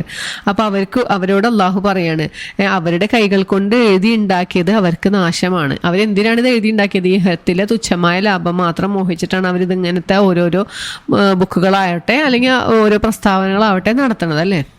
അപ്പോൾ അതുകൊണ്ട് അവർക്കുണ്ടാവുന്നത് വമ്പിച്ച നഷ്ടമാണ് അല്ലെങ്കിൽ നാശമാണ് എന്നാണ് അള്ളാഹു നമുക്ക് പറഞ്ഞു തരുന്നത്. ഇനി ബനു ഇസ്രായേലിൽ നിന്നും അള്ളാഹു വാങ്ങിയ ഒരു കരാറിനെ കുറിച്ചിട്ടാണ് പിന്നെയും അള്ളാഹു പറഞ്ഞത്. എന്താണ് അവരോട് പറഞ്ഞത്? അള്ളാഹുവിനെ അല്ലാതെ വേറെ ആരെയും ആരാധിക്കാൻ പാടില്ല. നമുക്കുള്ള ഒരു കൽപ്പനയാണ് കേട്ടോ ഇതൊക്കെ. പിന്നെന്താ? മാതാപിതാക്കൾക്കും അടുത്ത ബന്ധുക്കൾക്കും അനാഥകൾക്കും നന്മ ചെയ്യണം. മാതാപിതാക്കൾ മാത്രമല്ല, അടുത്ത ബന്ധുക്കൾ, അനാഥകൾ, ഇവരെയൊക്കെ നമ്മൾ പരിഗണിക്കണം നമ്മുടെ ജീവിതത്തിൽ അല്ലേ. അവരോട് നന്മ ചെയ്യണം, മനുഷ്യരോട് നല്ലത് പറയണം, നിങ്ങൾ നമസ്കാരം നിലനിർത്തണം. ഇതൊക്കെ നമ്മൾക്കും കൂടിയുള്ള കൽപ്പനയാണ്. പിന്നെ പറഞ്ഞത് സക്കാത്ത് നിങ്ങൾ കൃത്യമായി കൊടുക്കണം. അപ്പോൾ നമ്മൾ ജീവിതത്തിൽ ഇതൊക്കെ പാലിക്കുന്നുണ്ടോ എന്നുള്ളത് നമ്മൾ ഓരോരുത്തരും, ഞാനടക്കം ഓരോരുത്തരും ചിന്തിക്കേണ്ടതാണ് അല്ലേ. അള്ളാഹുവിനെ മാത്രമാണോ ആരാധിക്കുന്നത്? നമ്മുടെ മാതാപിതാക്കളോടും അടുത്ത ബന്ധുക്കളോടും അനാഥകളോടൊക്കെ നമ്മുടെ സമീപനം എങ്ങനെയാണ്? പിന്നെ നമ്മൾ കൃത്യമായി നമസ്കാരം നിലനിർത്തുന്നവരുടെ കൂട്ടത്തിലാണോ? എപ്പോഴെങ്കിലൊക്കെ നിസ്കരിക്കണവരാണോ? ബാങ്ക് കൊടുത്ത് എപ്പോഴെങ്കിലും ആ വക്കത്ത് തീരാനാവുമ്പോൾ എപ്പോഴെങ്കിലൊക്കെ പോയി നിസ്കരിക്കണവരാണോ? അതോ അതിൻ്റെ ആദ്യ സമയത്ത് ചെയ്യാൻ നമ്മൾ ശ്രമിക്കാറുണ്ടോ?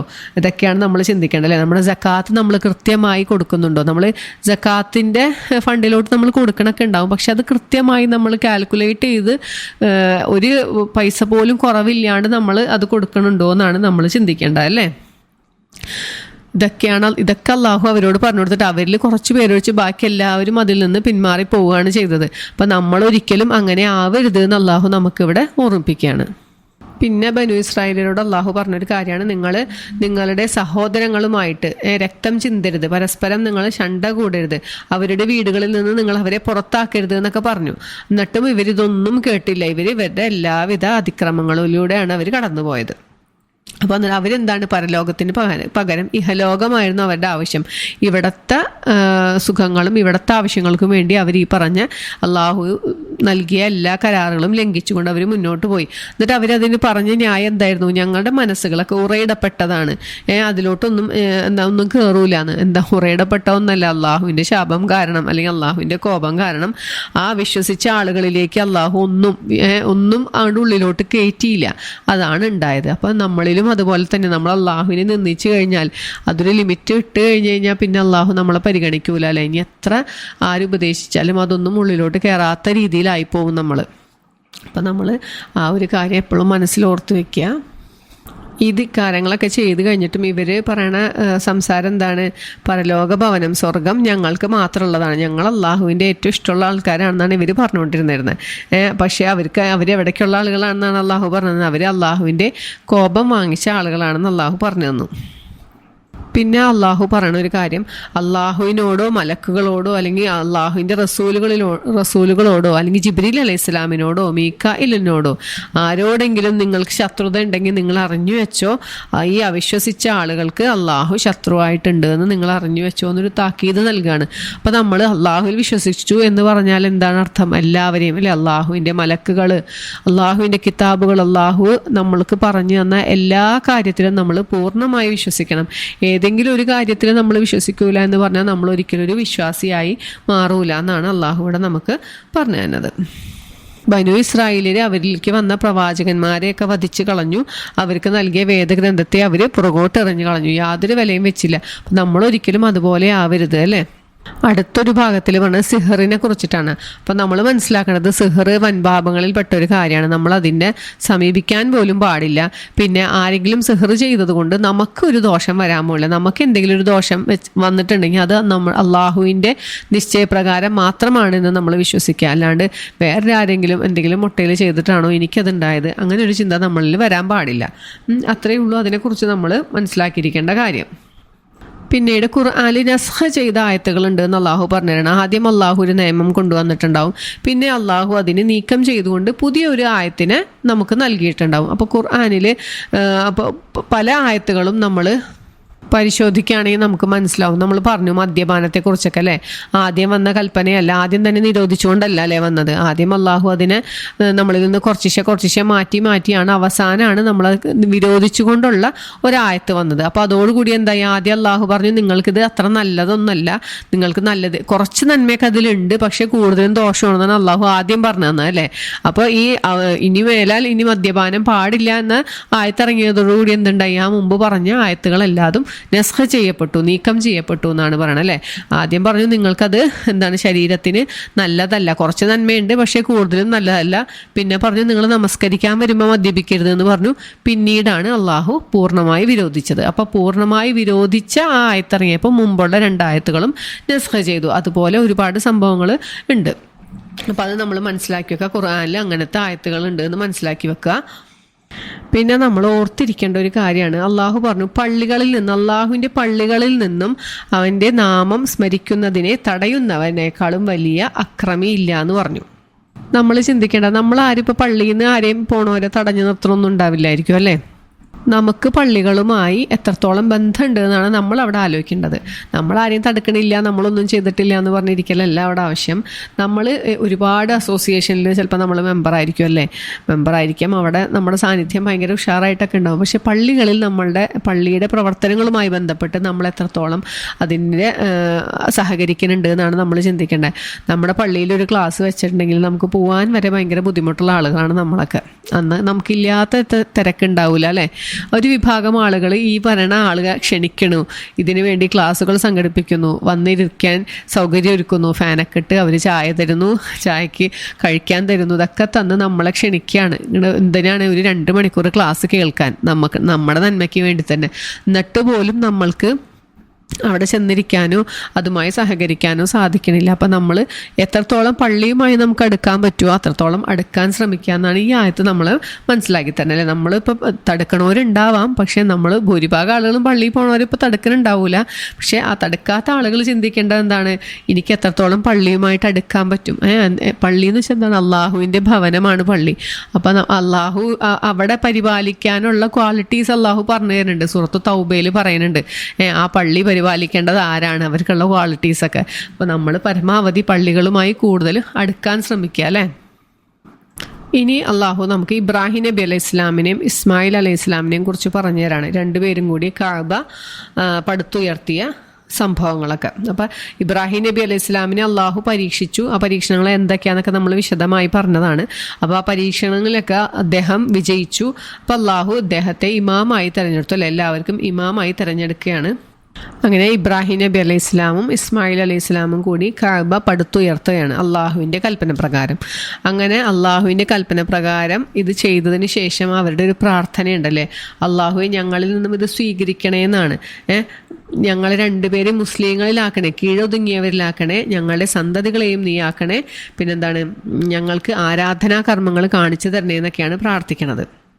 അപ്പോൾ അവിടെ നമ്മൾ ഓർക്കേണ്ട ഒരു കാര്യം, അള്ളാഹു കൽപ്പിച്ച ഒരു കാര്യം ചെയ്തിട്ടും ഇവർ പ്രാർത്ഥിക്കുകയാണ് റബ്ബന തഖബ്ബൽ മിന്ന, ഞങ്ങളിൽ നിന്നും അള്ളാഹു ഇത് ഞങ്ങൾ രണ്ടുപേരിൽ നിന്നും ഇത് സ്വീകരിക്കണേന്ന്. അപ്പോൾ നമ്മളും ഏതൊരു കർമ്മം ചെയ്തു കഴിഞ്ഞാലും അള്ളാഹുവിനോട് പ്രാർത്ഥിക്കുക, അള്ളാഹു ഇത് ഞങ്ങളിൽ നിന്നും സ്വീകരിക്കണേ അല്ലേ. അള്ളാഹു തൃപ്തിപ്പെട്ട രീതിയിലല്ലാണ്ട് അള്ളാഹു സ്വീകരിക്കാണ്ട് നമ്മൾ എന്തൊക്കെ അമല് ചെയ്തിട്ടും കാര്യമില്ല അല്ലേ. അപ്പോൾ നമ്മൾ ഏതൊരു അമല് ചെയ്യുമ്പോഴും സൽക്കർമ്മം ചെയ്യുമ്പോഴും പ്രാർത്ഥിക്കുക അള്ളാഹുവിനോട് ഞങ്ങളിൽ നിന്നും ഇത് സ്വീകരിക്കണേ നാഥാണ്. പിന്നീട് ഇബ്രാഹിം നബി അലൈഹി ഇസ്ലാമും പിന്നെ യാക്കൂബ് നബി അലൈഹി ഇസ്ലാമും മക്കളോട് ഉപദേശിക്കുന്ന ഒരു ഉപദേശം അള്ളാഹു പറഞ്ഞുതരാണ്. എന്താണ്, അള്ളാഹു ഈ ഇസ്ലാമാകുന്ന മതത്തെ തിരഞ്ഞെടുത്തിരിക്കുന്നു, അതുകൊണ്ട് നിങ്ങൾ മുസ്ലിം ആയിക്കൊണ്ടല്ലാതെ മരണപ്പെടരുത് എന്ന്. നമ്മൾ നമ്മുടെ മക്കളോട് ഇങ്ങനെ ഒരു ഉപദേശം നടത്താറുണ്ടോ എന്ന് നമ്മൾ ചിന്തിക്കണം അല്ലേ. നമ്മളെപ്പോഴും മക്കളോട് പറഞ്ഞു കൊടുക്കേണ്ടതും അത് തന്നെയാണ്. അടുത്തൊരു സംഭവം കിബില മാറ്റത്തിനെ കുറിച്ചിട്ടാണ് അള്ളാഹു പറഞ്ഞത് അല്ലേ. ആദ്യം ബൈത്തുൽ മുഖദ്ദിസ് ആയിരുന്നു കിബില, പക്ഷേ നബി സല്ലല്ലാഹു അലൈഹി വസല്ലമയ്ക്ക് ആഗ്രഹം ഉണ്ടായിരുന്നു കഅബയിലോട്ട് തിരിഞ്ഞ് നമസ്കരിക്കണമെന്ന്. അങ്ങനെ അള്ളാഹു നബി സല്ലല്ലാഹു അലൈഹി വസല്ലമയ്ക്ക് അതിന് അനുവാദം നൽകുകയാണ്.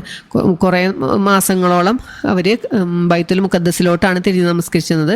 പിന്നെ അള്ളാഹുവിൻ്റെ ഉത്തരവ് പ്രകാരം കഅബയിലോട്ട് തിരിഞ്ഞു.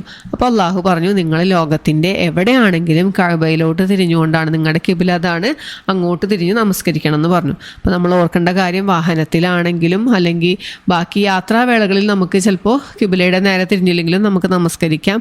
ബാക്കി ഏതൊരു സന്ദർഭത്തിലും നമ്മൾ കിബിലയിലോട്ട് തിരിഞ്ഞുകൊണ്ടാണ് ലോകത്തിൻ്റെ ഏത് ഭാഗത്തു നിന്നാലും നമ്മൾ നമസ്കരിക്കേണ്ടത്. പിന്നെ അള്ളാഹു പറഞ്ഞൊരായത്തെ നമ്മൾ ഇന്നത്തെ കാലഘട്ടത്തിൽ നമ്മൾ എപ്പോഴും ഓർക്കും അല്ലേ. അത് അള്ളാഹു നിങ്ങളെ പരീക്ഷിക്കുക തന്നെ ചെയ്യുമെന്ന് പറഞ്ഞു. എങ്ങനെയാണ് ആ ആയത്ത് നമുക്ക് നല്ല പരിചയമാണ് അല്ലേ.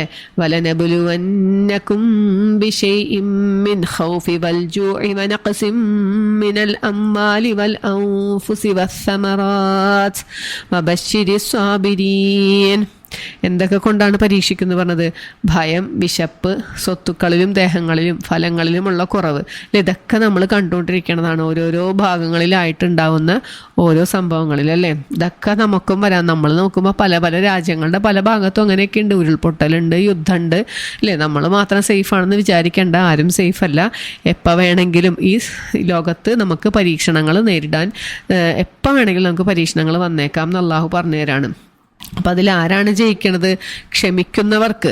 ആ പരീക്ഷണങ്ങളിലൊക്കെ ആരാണോ ക്ഷമയോടുകൂടി മുന്നോട്ട് പോകുന്നത് അവർക്കാണ് സന്തോഷ വാർത്ത ഉണ്ട് എന്ന് അള്ളാഹു പറഞ്ഞു തന്നത്. അപ്പം എന്തൊക്കെ പരീക്ഷണങ്ങൾ നേരിട്ടാലും നമ്മളുടെ പ്രാർത്ഥന എന്തായിരിക്കണം? ഇന്നാ ലില്ലാഹി വ ഇന്നാ ഇലൈഹി റാജിഊൻ എന്നായിരിക്കണം. ഞങ്ങൾ അള്ളാഹുവിലേക്കുള്ളതാണ്, അള്ളാഹുവിൻ്റേതാണ്, ഞങ്ങളുടെ മടക്കവും അള്ളാഹുവിലേക്കാണെന്നാണ് നമ്മൾ ഏതൊരു ആപത്ത് വരുമ്പോഴും പ്രാർത്ഥിക്കേണ്ടത്. ഇപ്പം മുമ്പ് കഴിഞ്ഞു പോയൊരു ആപത്ത് നമുക്ക് ഓർമ്മ വന്നാലും നമ്മൾ പ്രാർത്ഥിക്കേണ്ടത് എങ്ങനെയാണ്? ഇന്നാ ലില്ലാഹി വ ഇന്നാ ഇലൈഹി റാജിഊൻ. ഒരാളുടെ മരണവാർത്ത കേൾക്കുമ്പോൾ മാത്രമല്ല, ഏതൊരു ആപത്ത് വരുമ്പോഴും ഏതൊരു അപകടം വാർത്ത നമ്മൾ കേൾക്കുമ്പോഴും നമ്മളിൽ ഉണ്ടാവേണ്ട ഒരു പ്രാർത്ഥനയാണ് ഇത്. അത് നമ്മളെപ്പോഴും ഓർത്തു വയ്ക്കുക. പിന്നീട് അള്ളാഹുവിന് ഹജ്ജ് കർമ്മങ്ങളിൽ നമ്മൾ പാലിക്കേണ്ട കുറച്ച് കാര്യങ്ങളെക്കുറിച്ചാണ് പറയുന്നത്. അതിൽ സൊഫയും മറവേനെയും കുറിച്ച് പറയേണ്ടത് അത് എന്താ അള്ളാഹുവിൻ്റെ ചിഹ്നങ്ങളിൽ പെട്ടതാണ്. അപ്പോൾ ഈ സൊഫയുടെയും മറവയുടെയും ഇടയിൽ കൂടെ നിങ്ങൾ നടക്കുന്നതിൽ തവാഫ് ചെയ്യുന്നതിൽ തെറ്റില്ല എന്നാണ് പറയണത്. അതിൻ്റെ കാരണങ്ങൾ എന്താണെന്നൊക്കെ നമ്മൾ മുമ്പത്തെ ഓഡിയോയിൽ വിശദമായിട്ട് പറഞ്ഞിട്ടുണ്ടല്ലേ. പിന്നെ നമ്മൾ ഓർത്തിരിക്കേണ്ട ഒരു കാര്യം, അള്ളാഹു ചിന്തിക്കുന്ന ജനങ്ങൾക്ക് കുറച്ച് ദൃഷ്ടാന്തങ്ങൾ തന്നിട്ടുണ്ട് എന്ന് പറഞ്ഞു. എന്തൊക്കെയാണ് ആ ദൃഷ്ടാന്തങ്ങൾ? ആകാശത്തിനെയും ഭൂമിയെയും സൃഷ്ടിച്ചു അല്ലേ. ഇന്നഫി ഖൽഖി സമാവാതി വലർ, ഇതിൻ്റെ രണ്ടിൻ്റെയും സൃഷ്ടിപ്പ്, അതിന് നമ്മൾക്ക് ചിന്തിക്കാനുള്ളൊരു പാഠമുണ്ട്. പിന്നെ രാത്രിയും പകലും മാറി മാറി വരുന്നത്, എന്തെങ്കിലും ഒരു മാറ്റമുണ്ടോ? ഏതെങ്കിലും ഒരു ദിവസം രാത്രി കുറച്ചങ്ങോട്ട് നീള്, അല്ലെങ്കിൽ പകലാവാണ്ടിരിക്കുകയോ അല്ലെങ്കിൽ രാത്രി ആവാണ്ടിരിക്കുകയോ, എന്തെങ്കിലും വ്യത്യാസം എത്ര കാലങ്ങളായിട്ട് നടക്കണ്ട, അതതിൻ്റെ കൃത്യമായ രീതിയിൽ നടക്കണ്ടല്ലേ. അത് നമ്മൾ ചിന്തിക്കാനുള്ള ഒരു കാര്യമാണെന്നാണ് അള്ളാഹു പറഞ്ഞത്. പിന്നെ കപ്പലുകളെ കുറിച്ച് നിങ്ങൾ ചിന്തിച്ചു നോക്കൂ. കടലിലൂടെ സഞ്ചരിക്കുന്ന കപ്പലുകൾ അതെങ്ങനെ സഞ്ചരിക്കുന്നു എന്ന് നമുക്കിപ്പോൾ സയൻറ്റിഫിക്കലി പറയാനായിട്ട് കുറേ കാരണങ്ങളൊക്കെ ഉണ്ടാവും. പക്ഷെ ഒരിക്കലും മുങ്ങൂല എന്ന് പറഞ്ഞ ടൈറ്റാനിക് വരെ ആദ്യത്തെ യാത്രയിൽ തന്നെ മുങ്ങി. എന്താണ്, അവരത്രയും കോൺഫിഡൻ്റ് ആയിരുന്നു അല്ലേ, അത് ഒരിക്കലും അപകടത്തിൽ പെടൂല എന്ന് പറഞ്ഞിട്ട്. പക്ഷെ അതിൽ നിന്നൊക്കെ മനസ്സിലാവുന്നത് എന്താണ്, ഇതൊക്കെ കൺട്രോൾ ചെയ്യണ ആരാണ്? അള്ളാഹു ആണ്. അള്ളാഹു വിചാരിച്ചാൽ എന്തും സംഭവിക്കാം അല്ലേ. അപ്പോൾ അത് ഈ കപ്പലുകളിൽ നിങ്ങൾക്ക് ഒരു ദൃഷ്ടാന്തം ഉണ്ട് എന്ന് അള്ളാഹു പറഞ്ഞുതരാണ്. പിന്നെ ആകാശത്ത് നിന്ന് വരുന്ന വെള്ളം, മഴവെള്ളം, അതും നിങ്ങൾക്ക് ചിന്തിക്കാൻ പാകത്തിനുള്ളൊരു തെളിവാണ്. ഈ മഴ വന്നിട്ട് എന്തുണ്ടാവും? ഭൂമിയിൽ ഉണ്ടാവണ മാറ്റങ്ങളല്ലേ. ഉണങ്ങി കരിഞ്ഞു നിൽക്കുന്ന സ്ഥലത്ത് മഴ വരുമ്പോഴത്തേനും അവിടെ പച്ചപ്പ് വരാണ്, തളർത്ത് ചെടികളും വൃക്ഷങ്ങളും ഒക്കെ വരാണ്. അതൊക്കെ നിങ്ങൾക്ക് ചിന്തിക്കാനുള്ള ദൃഷ്ടാന്തങ്ങളിൽപ്പെട്ട വസ്തുക്കളാണെന്നാണ് അള്ളാഹു പറയണത്. ഈ ചെടികൾ ഉണ്ടായിക്കഴിഞ്ഞിട്ട് അള്ളാഹു ഭൂമിയിലെ എല്ലാ തരത്തിലുള്ള ജീവജാലങ്ങളെയും പരത്തി തന്നു. പിന്നെ കാറ്റുകൾ, ആകാശത്തിൻ്റെയും ഭൂമിയുടെയും ഇടയിലുള്ള കീഴ്പ്പെടുത്തി തന്ന മേഘങ്ങൾ, ഇതെല്ലാം നിങ്ങൾക്ക് ദൃഷ്ടാന്തമാണ്. ഇതൊക്കെ നമ്മൾ ചിന്തിക്കാനുള്ള ഓരോ പോയിന്റ് അള്ളാഹു ഇട്ട് തരാണ്. ഇതൊക്കെ എങ്ങനെ സംഭവിക്കുന്നു? നമ്മൾ ആകാശത്തിലോട്ടൊന്ന് നോക്കിയാൽ തന്നെ ഓരോ 5 മിനിറ്റ് കൂടുമ്പോൾ അല്ലെങ്കിൽ ഓരോ സെക്കൻഡിലും ഇത് മാറിക്കൊണ്ടിരിക്കുകയാണ് അല്ലേ, ആകാശത്തിൻ്റെ രൂപങ്ങളൊക്കെ. ഇതൊക്കെ ഇതിൻ്റെ പിന്നിൽ ആരാണെന്ന് നമ്മൾ ചിന്തിക്കാനായിട്ട് അള്ളാഹു നമുക്ക് ഇവിടെ ഓരോ ഹിൻഡ് തരാണ്. ഇതൊക്കെ നിങ്ങൾ ചിന്തിച്ച് നോക്ക്, ഇതിൻ്റെ പിന്നിലൊരു സൃഷ്ടി കർത്താവില്ലേ എന്ന് നിങ്ങൾ ചിന്തിച്ച് നോക്കുക എന്നാണ് അള്ളാഹു പറയണത്. ഇത്രയും ദൃഷ്ടാന്തങ്ങളൊക്കെ തന്നിട്ടും നിങ്ങൾ വേറെ ആളുകളെ അള്ളാഹുവിന് സമന്മാരെ ഉണ്ടാക്കിയാൽ അള്ളാഹുവിൻ്റെ അടുത്ത് ചെല്ലുമ്പോൾ അവരൊക്കെ നിങ്ങളെ കൈയൊഴിയും എന്ന് അള്ളാഹു നമുക്ക് പറഞ്ഞു തരാണ്. അവിടെ ചെന്നിട്ട് ഇവരെ വാദപ്രതിവാദങ്ങൾ അള്ളാഹു നമുക്ക് നേരത്തെ തന്നെ ഖുറാനിൽ പറഞ്ഞു തരാണല്ലേ. അവർ പറയും ഞങ്ങളെ ആരാധിക്കാനായിട്ട് പറഞ്ഞിട്ടില്ല എന്ന് പറയും. അപ്പോൾ ഇവർ പറയണത് എന്താണ്? ഞങ്ങളെ ഈ തെറ്റിലേക്ക് വിളിച്ചിട്ടുണ്ടായത് ഇവരാണ്, അതുകൊണ്ട് അവർക്ക് ഇരട്ടി ശിക്ഷ നൽകണേ എന്ന് ഇവരും പ്രാർത്ഥിക്കും അല്ലേ. അവിടെ ചെന്നിട്ട് ആരും അങ്ങടും ഇങ്ങടും കുറ്റം ആരോപിച്ചിട്ടൊന്നും കാര്യമില്ല എന്ന് അള്ളാഹു നേരത്തെ തന്നെ നമുക്ക് പറഞ്ഞു തരാണ്. അപ്പം അള്ളാഹുവിനെ അല്ലാണ്ട് വേറെ ഒരാളെയും ഒരു ശക്തിയെയും നമ്മൾ വിളിച്ച് പ്രാർത്ഥിക്കാൻ പാടില്ല എന്ന് അള്ളാഹു പിന്നെയും നമ്മളെ ഓർപ്പിച്ചുകൊണ്ടിരിക്കുകയാണ്. അവിടെ ചെന്നിട്ട് അള്ളാഹുവിനോടൊരു മടക്കം ചോദിച്ചാൽ നടക്കുമോ? അള്ളാഹു മടക്കി തരുകയില്ല. ഇനി മടക്കി തന്നാലോട്ട് നമ്മൾ നന്നാവാനും പോണില്ല എന്ന് അള്ളാഹു പറഞ്ഞു തരാണ്. പിന്നെ ഇനി നമ്മൾ ഭക്ഷണകാര്യം അള്ളാഹു പറഞ്ഞുതരാണ്. നിങ്ങൾ എന്താണ് കഴിക്കേണ്ടത്? ഹലാലായതും തൊയ്യബായതും വിശിഷ്ടമായതും അള്ളാഹു അനുവദിച്ച സാധനങ്ങളും മാത്രമേ നിങ്ങൾ ഭക്ഷിക്കാൻ പാടുള്ളൂ എന്ന് അള്ളാഹു പറഞ്ഞു. അപ്പം എന്താണ് പിന്നെ ഹറാമായ സാധനങ്ങൾ എന്തൊക്കെയാണ് അപ്പോൾ ഉള്ളത്? ശവം, രക്തം, പന്നി മാംസം, പിന്നെ അള്ളാഹു അല്ലാത്തവർക്ക് വേണ്ടി അറക്കപ്പെട്ട സാധനങ്ങൾ, ഇതെല്ലാം നമുക്ക് ഹറാമാണ്. അതൊന്നും നിങ്ങൾ ഭക്ഷിക്കാൻ പാടില്ല എന്ന് അള്ളാഹു ഇവിടെ നമ്മൾക്ക് പ്രത്യേകം നമ്മൾ ഓർമ്മിപ്പിക്കുകയാണ്. പിന്നെ വീണ്ടും അള്ളാഹു മുത്തക്കികളുടെ ക്വാളിറ്റീസ് ഇവിടെ പറയാണ്. നേരത്തെ പറഞ്ഞതിനെ തന്നെ കുറച്ചും കൂടി വിശദമായിട്ട് അള്ളാഹു ഇവിടെ പറഞ്ഞു തരുന്നുണ്ട്. എന്താണ്? അള്ളാഹുവിലും അന്ത്യദിനത്തിലും മലക്കുകളിലും വേദഗ്രന്ഥത്തിലും പ്രവാചകന്മാരിലും ഒക്കെ വിശ്വസിക്കുന്നവരാണ് അവർ. പിന്നെന്താണ്? നമുക്ക് പ്രിയമുള്ളതോടുകൂടി തന്നെ നമ്മുടെ കുടുംബ ബന്ധമുള്ളവർക്കും അനാഥകൾക്കും അഗതികൾക്കും ഒക്കെ അവർ ചെലവഴിക്കും. വഴിപോക്കനും ചോദിച്ചു വരുന്നവർക്കും ഒക്കെ ചെലവഴിക്കും. അടിമകളുടെ വിഷയത്തിലും അവർ ചെലവഴിക്കുന്നവരാണ്. നമസ്കാരം നിലർത്തുന്നവരാണ്. സകാത്ത് കൊടുക്കുന്നവരാണ്. ഇതൊക്കെയാണ് എന്താണ് ഏറ്റവും മുത്തക്കികളെ കുറിച്ചിട്ട് അള്ളാഹു പിന്നെയും പറഞ്ഞു. നമ്മൾ ഈ സൂറത്തിൻ്റെ തുടക്കത്തിൽ വിശദീകരിച്ചല്ലേ, പിന്നെ അള്ളാഹു ഇവിടെ നമ്മളെ ഒന്നുകൂടി വിശദമായിട്ട് പറഞ്ഞു തരാണ്. പിന്നെ അള്ളാഹു പ്രതിക്രിയനെ കുറിച്ചാണ് പറയുന്നത്. ഒരു കൊലപാതകം നടന്നാൽ അവർക്കുള്ള ശിക്ഷ എന്താണ്? കൊലപാതകം തന്നെയാണ്. അതെങ്ങനെയാണ്? നമ്മൾ പോയി കൊല്ലലല്ല. നമ്മൾ വിശദമായിട്ട് ഇതിൻ്റെ ഈ ഒരു പേജ് പറഞ്ഞിട്ടുണ്ടായിരുന്നു. അതൊരു ഇസ്ലാമിക ഭരണകൂടത്തിലൊക്കെയാണ് നടക്കുന്നത്. അവരെന്താണോ നമ്മളോട് ചെയ്തത് അത്രയും തന്നെ തിരിച്ച് നമുക്ക് അവരോട് ചെയ്യാം എന്നാണ് അള്ളാഹു ഇവിടെ പറഞ്ഞു തരുന്നത്. പിന്നെ പറയണ ഒരു വിഷയം, നിങ്ങൾക്ക് മരണമാസന്നമായാൽ നിങ്ങളുടെ അടുത്ത ബന്ധുക്കൾക്ക് അള്ളാഹു അനന്തരാവകാശം പറഞ്ഞിട്ടുള്ളതല്ലാത്ത ആളുകൾ ആരെങ്കിലും ഉണ്ട്, നിങ്ങൾ വസിയത്ത് ചെയ്യേണ്ട ആവശ്യമുണ്ടെങ്കിൽ നിങ്ങൾ വസിയത്ത് ചെയ്ത് വെക്കണം എന്നാണ് പറഞ്ഞത് അല്ലേ. നമ്മളത് വിശദമായിട്ടത് പറഞ്ഞിട്ടുണ്ട്. അപ്പോൾ ആ വസിയത്തിൻ്റെ കാര്യം നമ്മൾ ഓർക്കുക.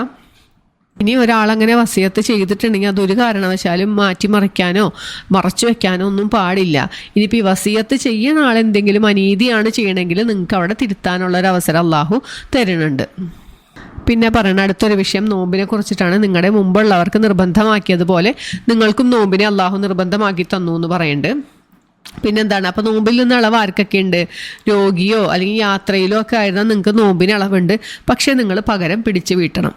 ഇനി തീരെ പ്രായം അധികമായ ആൾക്കാർ, അവർക്ക് തീരെ നോമ്പെടുക്കാൻ പറ്റാത്ത എടുത്തു വീട്ടാനും പറ്റാത്ത ആൾക്കാർ എന്ത് ചെയ്യണം? അവർ ഇതിന് പകരമായി തെണ്ടം കൊടുക്കണം. ഒരു സാധുവിൻ്റെ ഭക്ഷണമാണ് അവർക്ക് ഒരു നോമ്പിന് പകരമായിട്ട് കൊടുക്കേണ്ടത്. ഇനി ഒരാൾക്ക് നോമ്പെടുത്ത് വീട്ടാൻ പറ്റുമെങ്കിൽ എടുത്ത് വീട്ടണത് തന്നെയാണ് നല്ലത്. അപ്പോൾ നോമ്പ് നിർബന്ധം ആരാണ്? പ്രായപൂർത്തിയായ ബുദ്ധിയുള്ള ആളുകൾക്ക് എല്ലാവർക്കും നോമ്പ് നിർബന്ധമാണ്. അപ്പോൾ അതിൽ നിന്നും ഒഴിവുള്ള ആരുമില്ല എന്നുള്ള കാര്യം നമ്മൾ മനസ്സിലാക്കുക. പിന്നെ റമളാൻ മാസത്തിൻ്റെ പ്രത്യേകത എന്താണ്? ഈ ഖുർആൻ അവതരിച്ച മാസമാണ് റമളാൻ. അത് അല്ലാഹു നമുക്ക് ഈ ഒരു സൂറത്തിൽ പറഞ്ഞു തരുന്നുണ്ട്. പിന്നെ നമുക്ക് എല്ലാവർക്കും ആശ്വാസമുള്ളൊരു ആയത്തല്ലാഹു പറയാണ്, വഇദാ സഅലക ഇബാദി അന്നി ഫഇന്നി ഖരീബ്. എൻ്റെ അടിയാന്മാർ നിന്നോട് എന്നെപ്പറ്റി ചോദിച്ചാൽ പറയാം, ഞാൻ അവരോട് ഏറ്റവും സമീപസ്ഥനാണെന്ന്. നമ്മൾ ഇങ്ങനെ ഒച്ചിട്ട് ഉറക്കെ വിളിക്കേണ്ട കാര്യമൊന്നുമില്ല. അള്ളാഹു നമ്മുടെ അടുത്ത് തന്നെ ഉണ്ട് എന്ന് അള്ളാഹു പറയാണ്. നിങ്ങൾ വിളിച്ച് പ്രാർത്ഥിച്ചോ, നിങ്ങൾക്ക് ഞാൻ ഉത്തരം നൽകാം എന്ന് അള്ളാഹു പറയാണ്. ഉജീബു ദഅവത ദാഇ ഇദാ ദആൻ. അപ്പോൾ എന്നെ വിളിച്ച് പ്രാർത്ഥിച്ചാൽ അവന് ഞാൻ ഉത്തരം നൽകാം. പിന്നെ പറയുന്ന ഒരു വിഷയം, നോമ്പിൻ്റെ രാത്രികളിൽ നിങ്ങൾക്ക് വേറെ റെസ്ട്രിക്ഷൻസ് ഒന്നുമില്ല. നിങ്ങൾക്ക് ഇഷ്ടം പോലെ ഭക്ഷണം കഴിക്കുക, കുടിക്കുക, ഭാര്യമാരായിട്ട് സല്ലപിക്കുക, അതിനൊന്നും കുഴപ്പമില്ല. എവിടം വരെ? നേരം വെളുക്കുന്നത് വരെ, അതായത് സുബഹി ബാങ്ക് വരെയുള്ള സമയമാണ് നമുക്ക് അങ്ങനെ ഒഴിവുള്ളൂ. ആ സമയത്ത് വേറെ റെസ്ട്രിക്ഷൻസ് ഒന്നും ഇല്ല എന്ന് അള്ളാഹു പറഞ്ഞുതരാണ്. പിന്നെ അള്ളാഹു പ്രത്യേകം ഓർമ്മിപ്പിക്കുന്ന ഒരു കാര്യമാണ്, നിങ്ങൾ പരസ്പരം നിങ്ങൾക്കിടയിൽ അന്യായമായി നിങ്ങളുടെ സ്വത്തുക്കളെ ഭുജിക്കരുത്.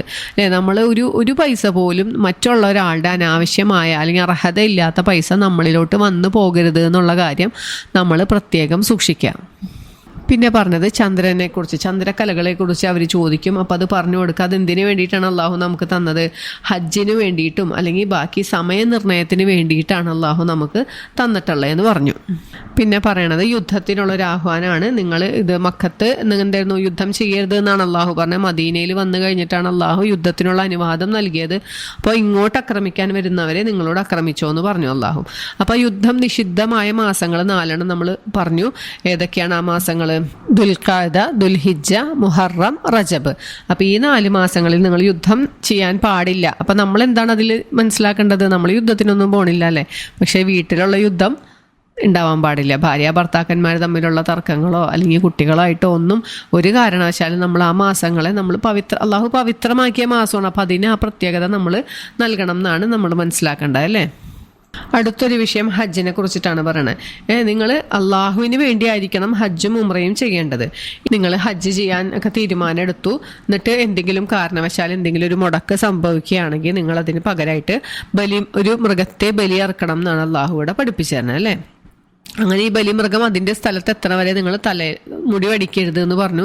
ഇനി നിങ്ങളുടെ തലയിൽ എന്തെങ്കിലും ഉപദ്രവം, തലയിൽ എന്തെങ്കിലും അസുഖം വന്നു, മുടി വടിക്കേണ്ട ഒരു സിറ്റുവേഷൻ വരികയാണെങ്കിൽ നിങ്ങൾക്കത് ചെയ്യാം. പകരമായി നിങ്ങൾ പ്രായശ്ചിത്തമായിട്ട് ദണ്ഡം കൊടുക്കണം എന്ന് പറഞ്ഞു.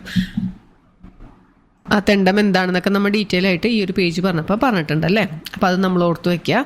പിന്നെന്താണ്, നിങ്ങൾ തമത്വമായിട്ടാണ് ഹജ്ജ് ചെയ്യണമെങ്കിൽ, ഉംറ കഴിഞ്ഞ് കുറച്ചൊരു സുഖമെടുത്തിട്ടാണ് ഹജ്ജ് ചെയ്യണമെങ്കിൽ അവിടെയും ഒരു പ്രായശ്ചിത്തമുണ്ട്, ബലിയിറക്കണം. ഇനി അല്ലാതെ നമുക്ക് കിട്ടിയില്ലെങ്കിൽ എന്ത് ചെയ്യണം? ഹജ്ജിൻ്റെ ദിവസങ്ങളിൽ 3 ദിവസം നോമ്പെടുക്കുക, എന്നിട്ട് മടങ്ങി നാട്ടിലെത്തിയതിന് ശേഷം 7 ദിവസം നമ്മൾ നോമ്പെടുക്കണം എന്നാണ് അതിന് പ്രായശ്ചിത്തമായിട്ട് അള്ളാഹു പഠിപ്പിച്ചു തന്നിട്ടുള്ളത്.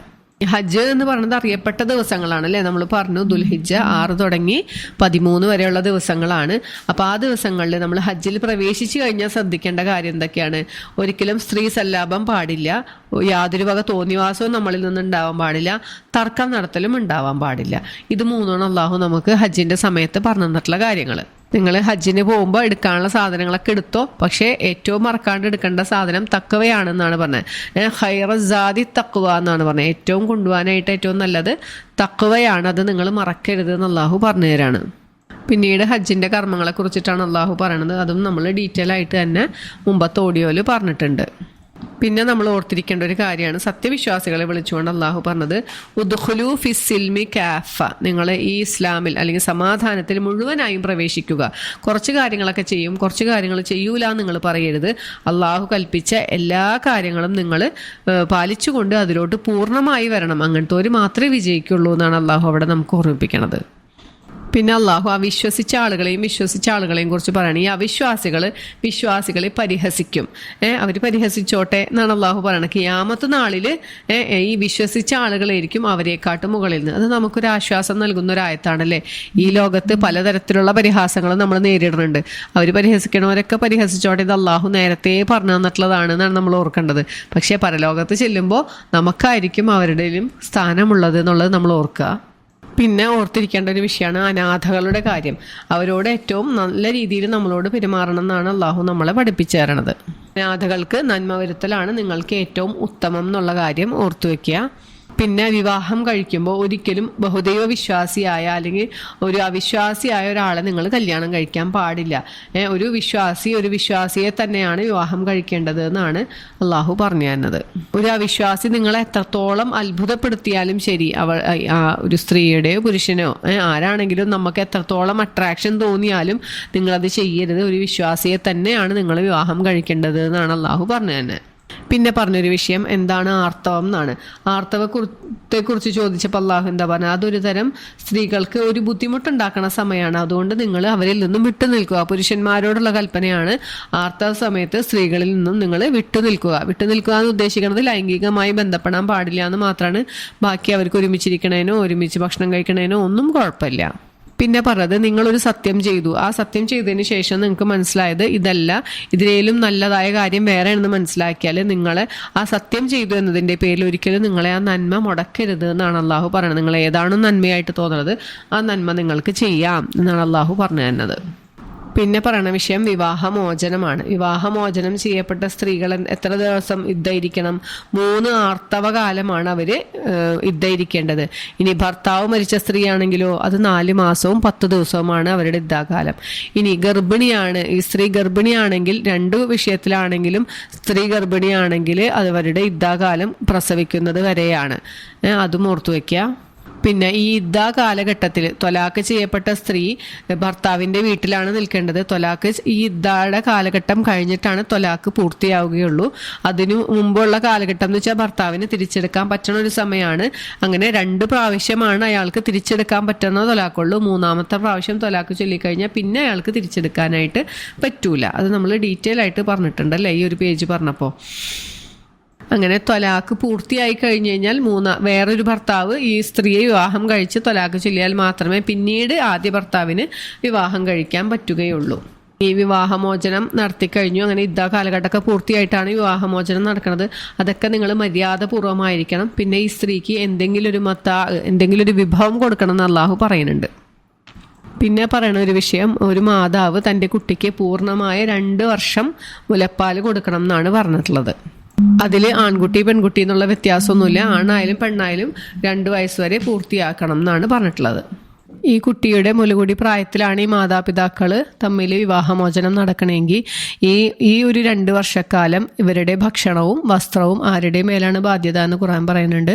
ആ പിതാവിൻ്റെ മേലാണ്. ഈ ഭാര്യയുടെയും കുട്ടിയുടെയും ഭക്ഷണത്തിനുള്ളതും വസ്ത്രത്തിനുള്ളതും പൈസ ഇദ്ദേഹം നൽകണം എന്നാണ് പറഞ്ഞിട്ടുള്ളത്. അവിടെ പ്രത്യേകം എടുത്തു പറഞ്ഞൊരു കാര്യം, ആരുടെയും കഴിവിൽപ്പെട്ടതിൽ കൂടുതലായിട്ട് അള്ളാഹു പറയണില്ല. അപ്പം ഓരോരുത്തരുടെയും സാമ്പത്തിക അവസ്ഥ അനുസരിച്ച് നമ്മൾ ചെലവഴിക്കണം എന്നാണ് പറഞ്ഞിട്ടുള്ളത്. പിന്നെ ഭർത്താവ് മരിച്ച സ്ത്രീയുടെ ഇദ്ദ 4 മാസവും 10 ദിവസമാണെന്ന് പറഞ്ഞു. ഈ ഒരു ഇദ്ദ കാലഘട്ടത്തിൽ നമുക്ക് വേണമെങ്കിൽ ഈ സ്ത്രീയോട് എന്തെങ്കിലും സൂചനയൊക്കെ നൽകാം, അടുത്തൊരു വിവാഹത്തിനെ കുറിച്ച് സൂചന നൽകാം. പക്ഷേ ഒരു വിവാഹ നിശ്ചയമോ വിവാഹ ആലോചനയോ ഈ ഒരു സമയത്ത് ഉണ്ടാവാൻ പാടില്ല. ഇനി ആരും കേൾക്കാണ്ട് രഹസ്യമായി പോയിട്ട് ഈ സ്ത്രീയോട് പോയിട്ട് വിവാഹ അഭ്യർത്ഥന നടത്താനും പാടില്ല. ഇപ്പോൾ ഒരു വിവാഹം കഴിയാണ്, ആ വിവാഹത്തിന് മഹർ നിശ്ചയിച്ചിട്ടില്ല, പക്ഷേ വിവാഹം കഴിഞ്ഞു, ഭാര്യയുമായി ലൈംഗിക ബന്ധത്തിൽ ഏർപ്പെട്ടിട്ടൊന്നുമില്ല, അതിനുള്ള സമയമൊന്നും ആയിട്ടില്ല. ആ വിവാഹ ദിവസം തന്നെ ഇവർ വിവാഹമോചനം നടക്കുകയാണ് എന്തെങ്കിലും കാരണവശാൽ എന്നുണ്ടെങ്കിൽ ഈ സ്ത്രീക്ക് എന്തെങ്കിലും ഒരു വിഭവം മുത്തഅത്ത് നൽകണം എന്നാണ് അള്ളാഹു പറയണത്. അത് ഈ വിവാഹം കഴിച്ച പുരുഷന്റെ സാമ്പത്തിക സ്ഥിതി അനുസരിച്ച് അനുസരിച്ച് ഒരു വിഭവം നൽകണം എന്നാണ് അള്ളാഹു പറഞ്ഞു തന്നിട്ടുള്ളത്. ഇനി ഒരാൾ വിവാഹം കഴിച്ചു, പക്ഷേ മഹർ നിശ്ചയിച്ചിട്ടുണ്ട്, പക്ഷേ ഇവർ തമ്മിൽ കാലത്ത് വിവാഹം കഴിഞ്ഞു, വൈകുന്നേരമാണ് വിവാഹമോചനം നടക്കുന്നത്, ഇവർ തമ്മിൽ ലൈംഗിക ബന്ധമൊന്നും നടന്നിട്ടില്ല, സ്പർശിച്ചിട്ടില്ല. അങ്ങനെ ഒരു സമയത്താണെങ്കിൽ എന്താ ചെയ്യേണ്ടത്? ഈ മഹറിന്റെ പകുതി ഈ സ്ത്രീക്ക് കൊടുക്കണം എന്നാണ്. ആ കല്യാണം കഴിഞ്ഞ് അന്ന് തന്നെയാണ് ഡൈവോഴ്സും നടക്കുന്നത്, പക്ഷേ മഹർ നിശ്ചയിച്ചു പോയി, നിക്കാഹ് നടന്നു, മഹർ നിശ്ചയിച്ചിട്ടുമുണ്ട്. അപ്പോൾ ആ മഹറിന്റെ പകുതി ആ സ്ത്രീക്ക് കൊടുക്കണം എന്നാണ് അള്ളാഹു പറഞ്ഞിട്ടുള്ളത്.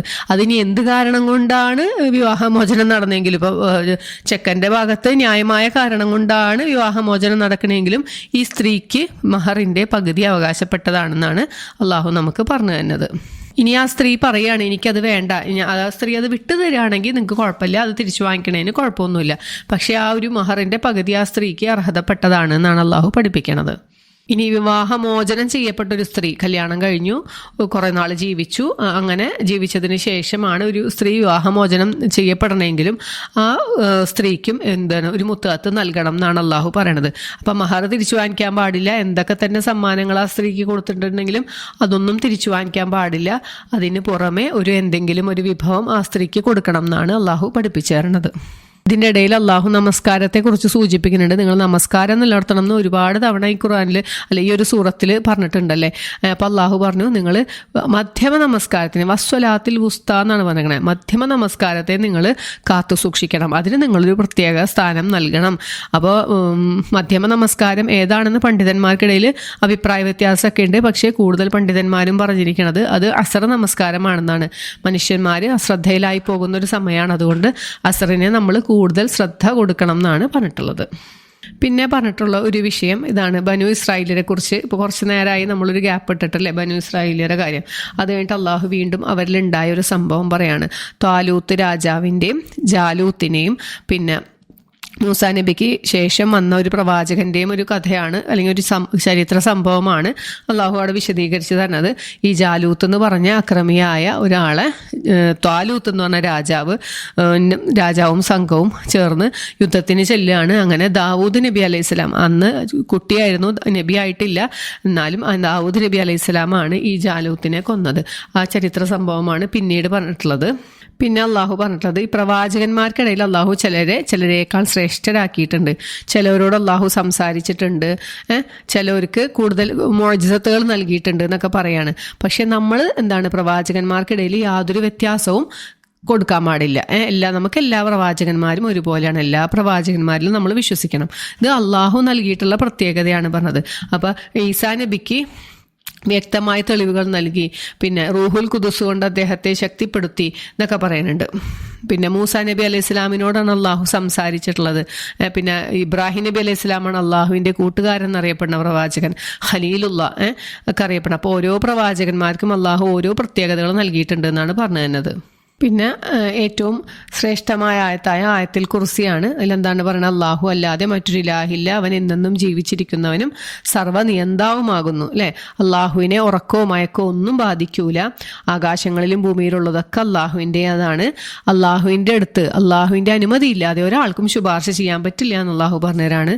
പിന്നെ അള്ളാഹുവിൻ്റെ അറിവിൽപ്പെട്ടൊരു കാര്യം അള്ളാഹു ഉദ്ദേശിച്ചാലല്ലാതെ നമ്മളത് അറിയുമില്ല എന്ന് അള്ളാഹു പറഞ്ഞു. അള്ളാഹ്ക്ക് ഇതിൻ്റെ രണ്ടിൻ്റെയും സംരക്ഷണം, ആകാശഭൂമികളുടെ സംരക്ഷണം ഒരു ബുദ്ധിമുട്ടുള്ള കാര്യമല്ല. അവൻ ഏറ്റവും മഹത്തായവനാണ്, ഏറ്റവും ഉന്നതനാണെന്നാണ് ആയത്തുൽ കുർസിയുടെ അർത്ഥം. അല്ലേ? പിന്നെ പറഞ്ഞത് മതത്തിൽ ഒരു തരത്തിലുള്ള നിർബന്ധം ചെലുത്തലും ഇല്ല. നമ്മൾ നിർബന്ധിച്ച് അല്ലെങ്കിൽ യുദ്ധം ചെയ്ത് തോക്ക് കാണിച്ചിട്ടൊന്നും മതത്തിലോട്ട് കൊണ്ടുവരണ്ട ആരെയും. മതത്തിൽ ലാ ഇക്രാഹ ഫിദ്ദീൻ എന്നാണ്, മതത്തിൽ ഒരു നിർബന്ധം ചെലുത്തലും ഇല്ല. ആർക്കാണോ അതിന് താല്പര്യമുള്ളത് അവരതിലോട്ട് വരട്ടെ, ഇനി എല്ലാ താല്പര്യമില്ലാത്തവർ അവരിഷ്ടത്തിന് നടന്നോട്ടെ. അവസാനം നമ്മളെല്ലാവരും അള്ളാഹുവിൻ്റെ അടുത്തേക്ക് തന്നെയാണ് ചെല്ലേണ്ടത് എന്നാണ് അള്ളാഹു ഓർമ്മിപ്പിക്കുന്നത്.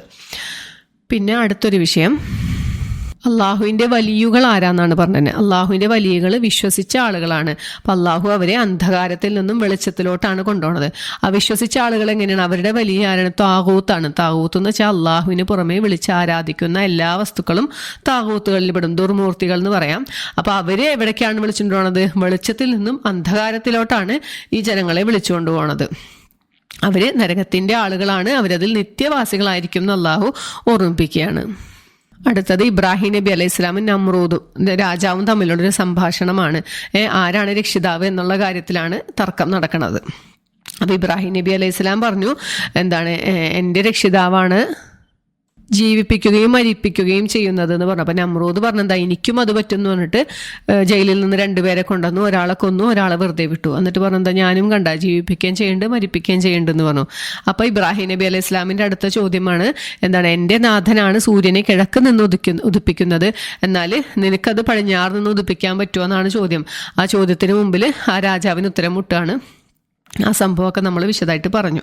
പിന്നെ പറഞ്ഞ അടുത്തൊരു സംഭവമാണ്, ഒരാൾ ഒരു രാജ്യത്ത് കൂടെ നടന്നു പോകുന്നു. അവിടെ ഇങ്ങനെ ആകെ അവിടുത്തെ എല്ലാം നശിച്ച്, കെട്ടിടങ്ങളൊക്കെ നശിച്ച്, കൃഷിയൊക്കെ നശിച്ച്, പന്തലുകളൊക്കെ വീണടിഞ്ഞ് കിടക്കുകയാണ്. അപ്പം ഇദ്ദേഹം ഇങ്ങനെ മനസ്സിൽ വിചാരിക്കുകയാണ്, ഈ നിർജീവമായതിനെ അള്ളാഹു എങ്ങനെയാണ് ഇനി ജീവിപ്പിക്കുക എന്ന് വിചാരിക്കുകയാണ്. അപ്പോൾ അള്ളാഹു ആളുടെ ജീവിതത്തിൽ തന്നെ ഒരു തെളിവായിട്ട് കാണിച്ചു കൊടുക്കുകയാണ്. അദ്ദേഹത്തെ അള്ളാഹു മരണപ്പെടുത്തി, 100 വർഷം മരണപ്പെടുത്തി. അപ്പോൾ അദ്ദേഹത്തിൻ്റെ കൂടെ ഒരു കഴുതയുണ്ടായിരുന്നു, ഭക്ഷണ സാധനങ്ങളും ഉണ്ടായിരുന്നു. അങ്ങനെ എഴുന്നേൽപ്പിച്ചപ്പോൾ ഭക്ഷണ സാധനത്തിന് ഒരു കേടും വന്നിട്ടില്ല. കഴുത അതാ ചത്ത് ജീർണിച്ച് എല്ലുകൾ മാത്രമായിട്ട് കിടക്കുകയാണ്. പിന്നെ അള്ളാഹു ആ കഴുതയുടെ എല്ലുകളൊക്കെ യോജിപ്പിച്ചു പൂർവ്വസ്ഥിതിയിലാക്കി കൊടുക്കണം. അപ്പോൾ അത് എന്താണ്, മനുഷ്യർക്കൊരു തെളിവായിട്ടാണ് ഇത് ചെയ്യണത്, ദൃഷ്ടാന്തമായിട്ടാണ് ഇത് കാണിച്ചു തരണേന്ന് അള്ളാഹു പറഞ്ഞു. ആ ഒരു സംഭവം കഴിഞ്ഞു. അപ്പോൾ ആ സംഭവത്തിൽ പറയുന്നത് ഉസൈർ പ്രവാചകനായിരുന്നു ആ മനുഷ്യൻ എന്നാണ് പറയപ്പെടുന്നത് കൂടുതൽ പണ്ഡിതന്മാരും.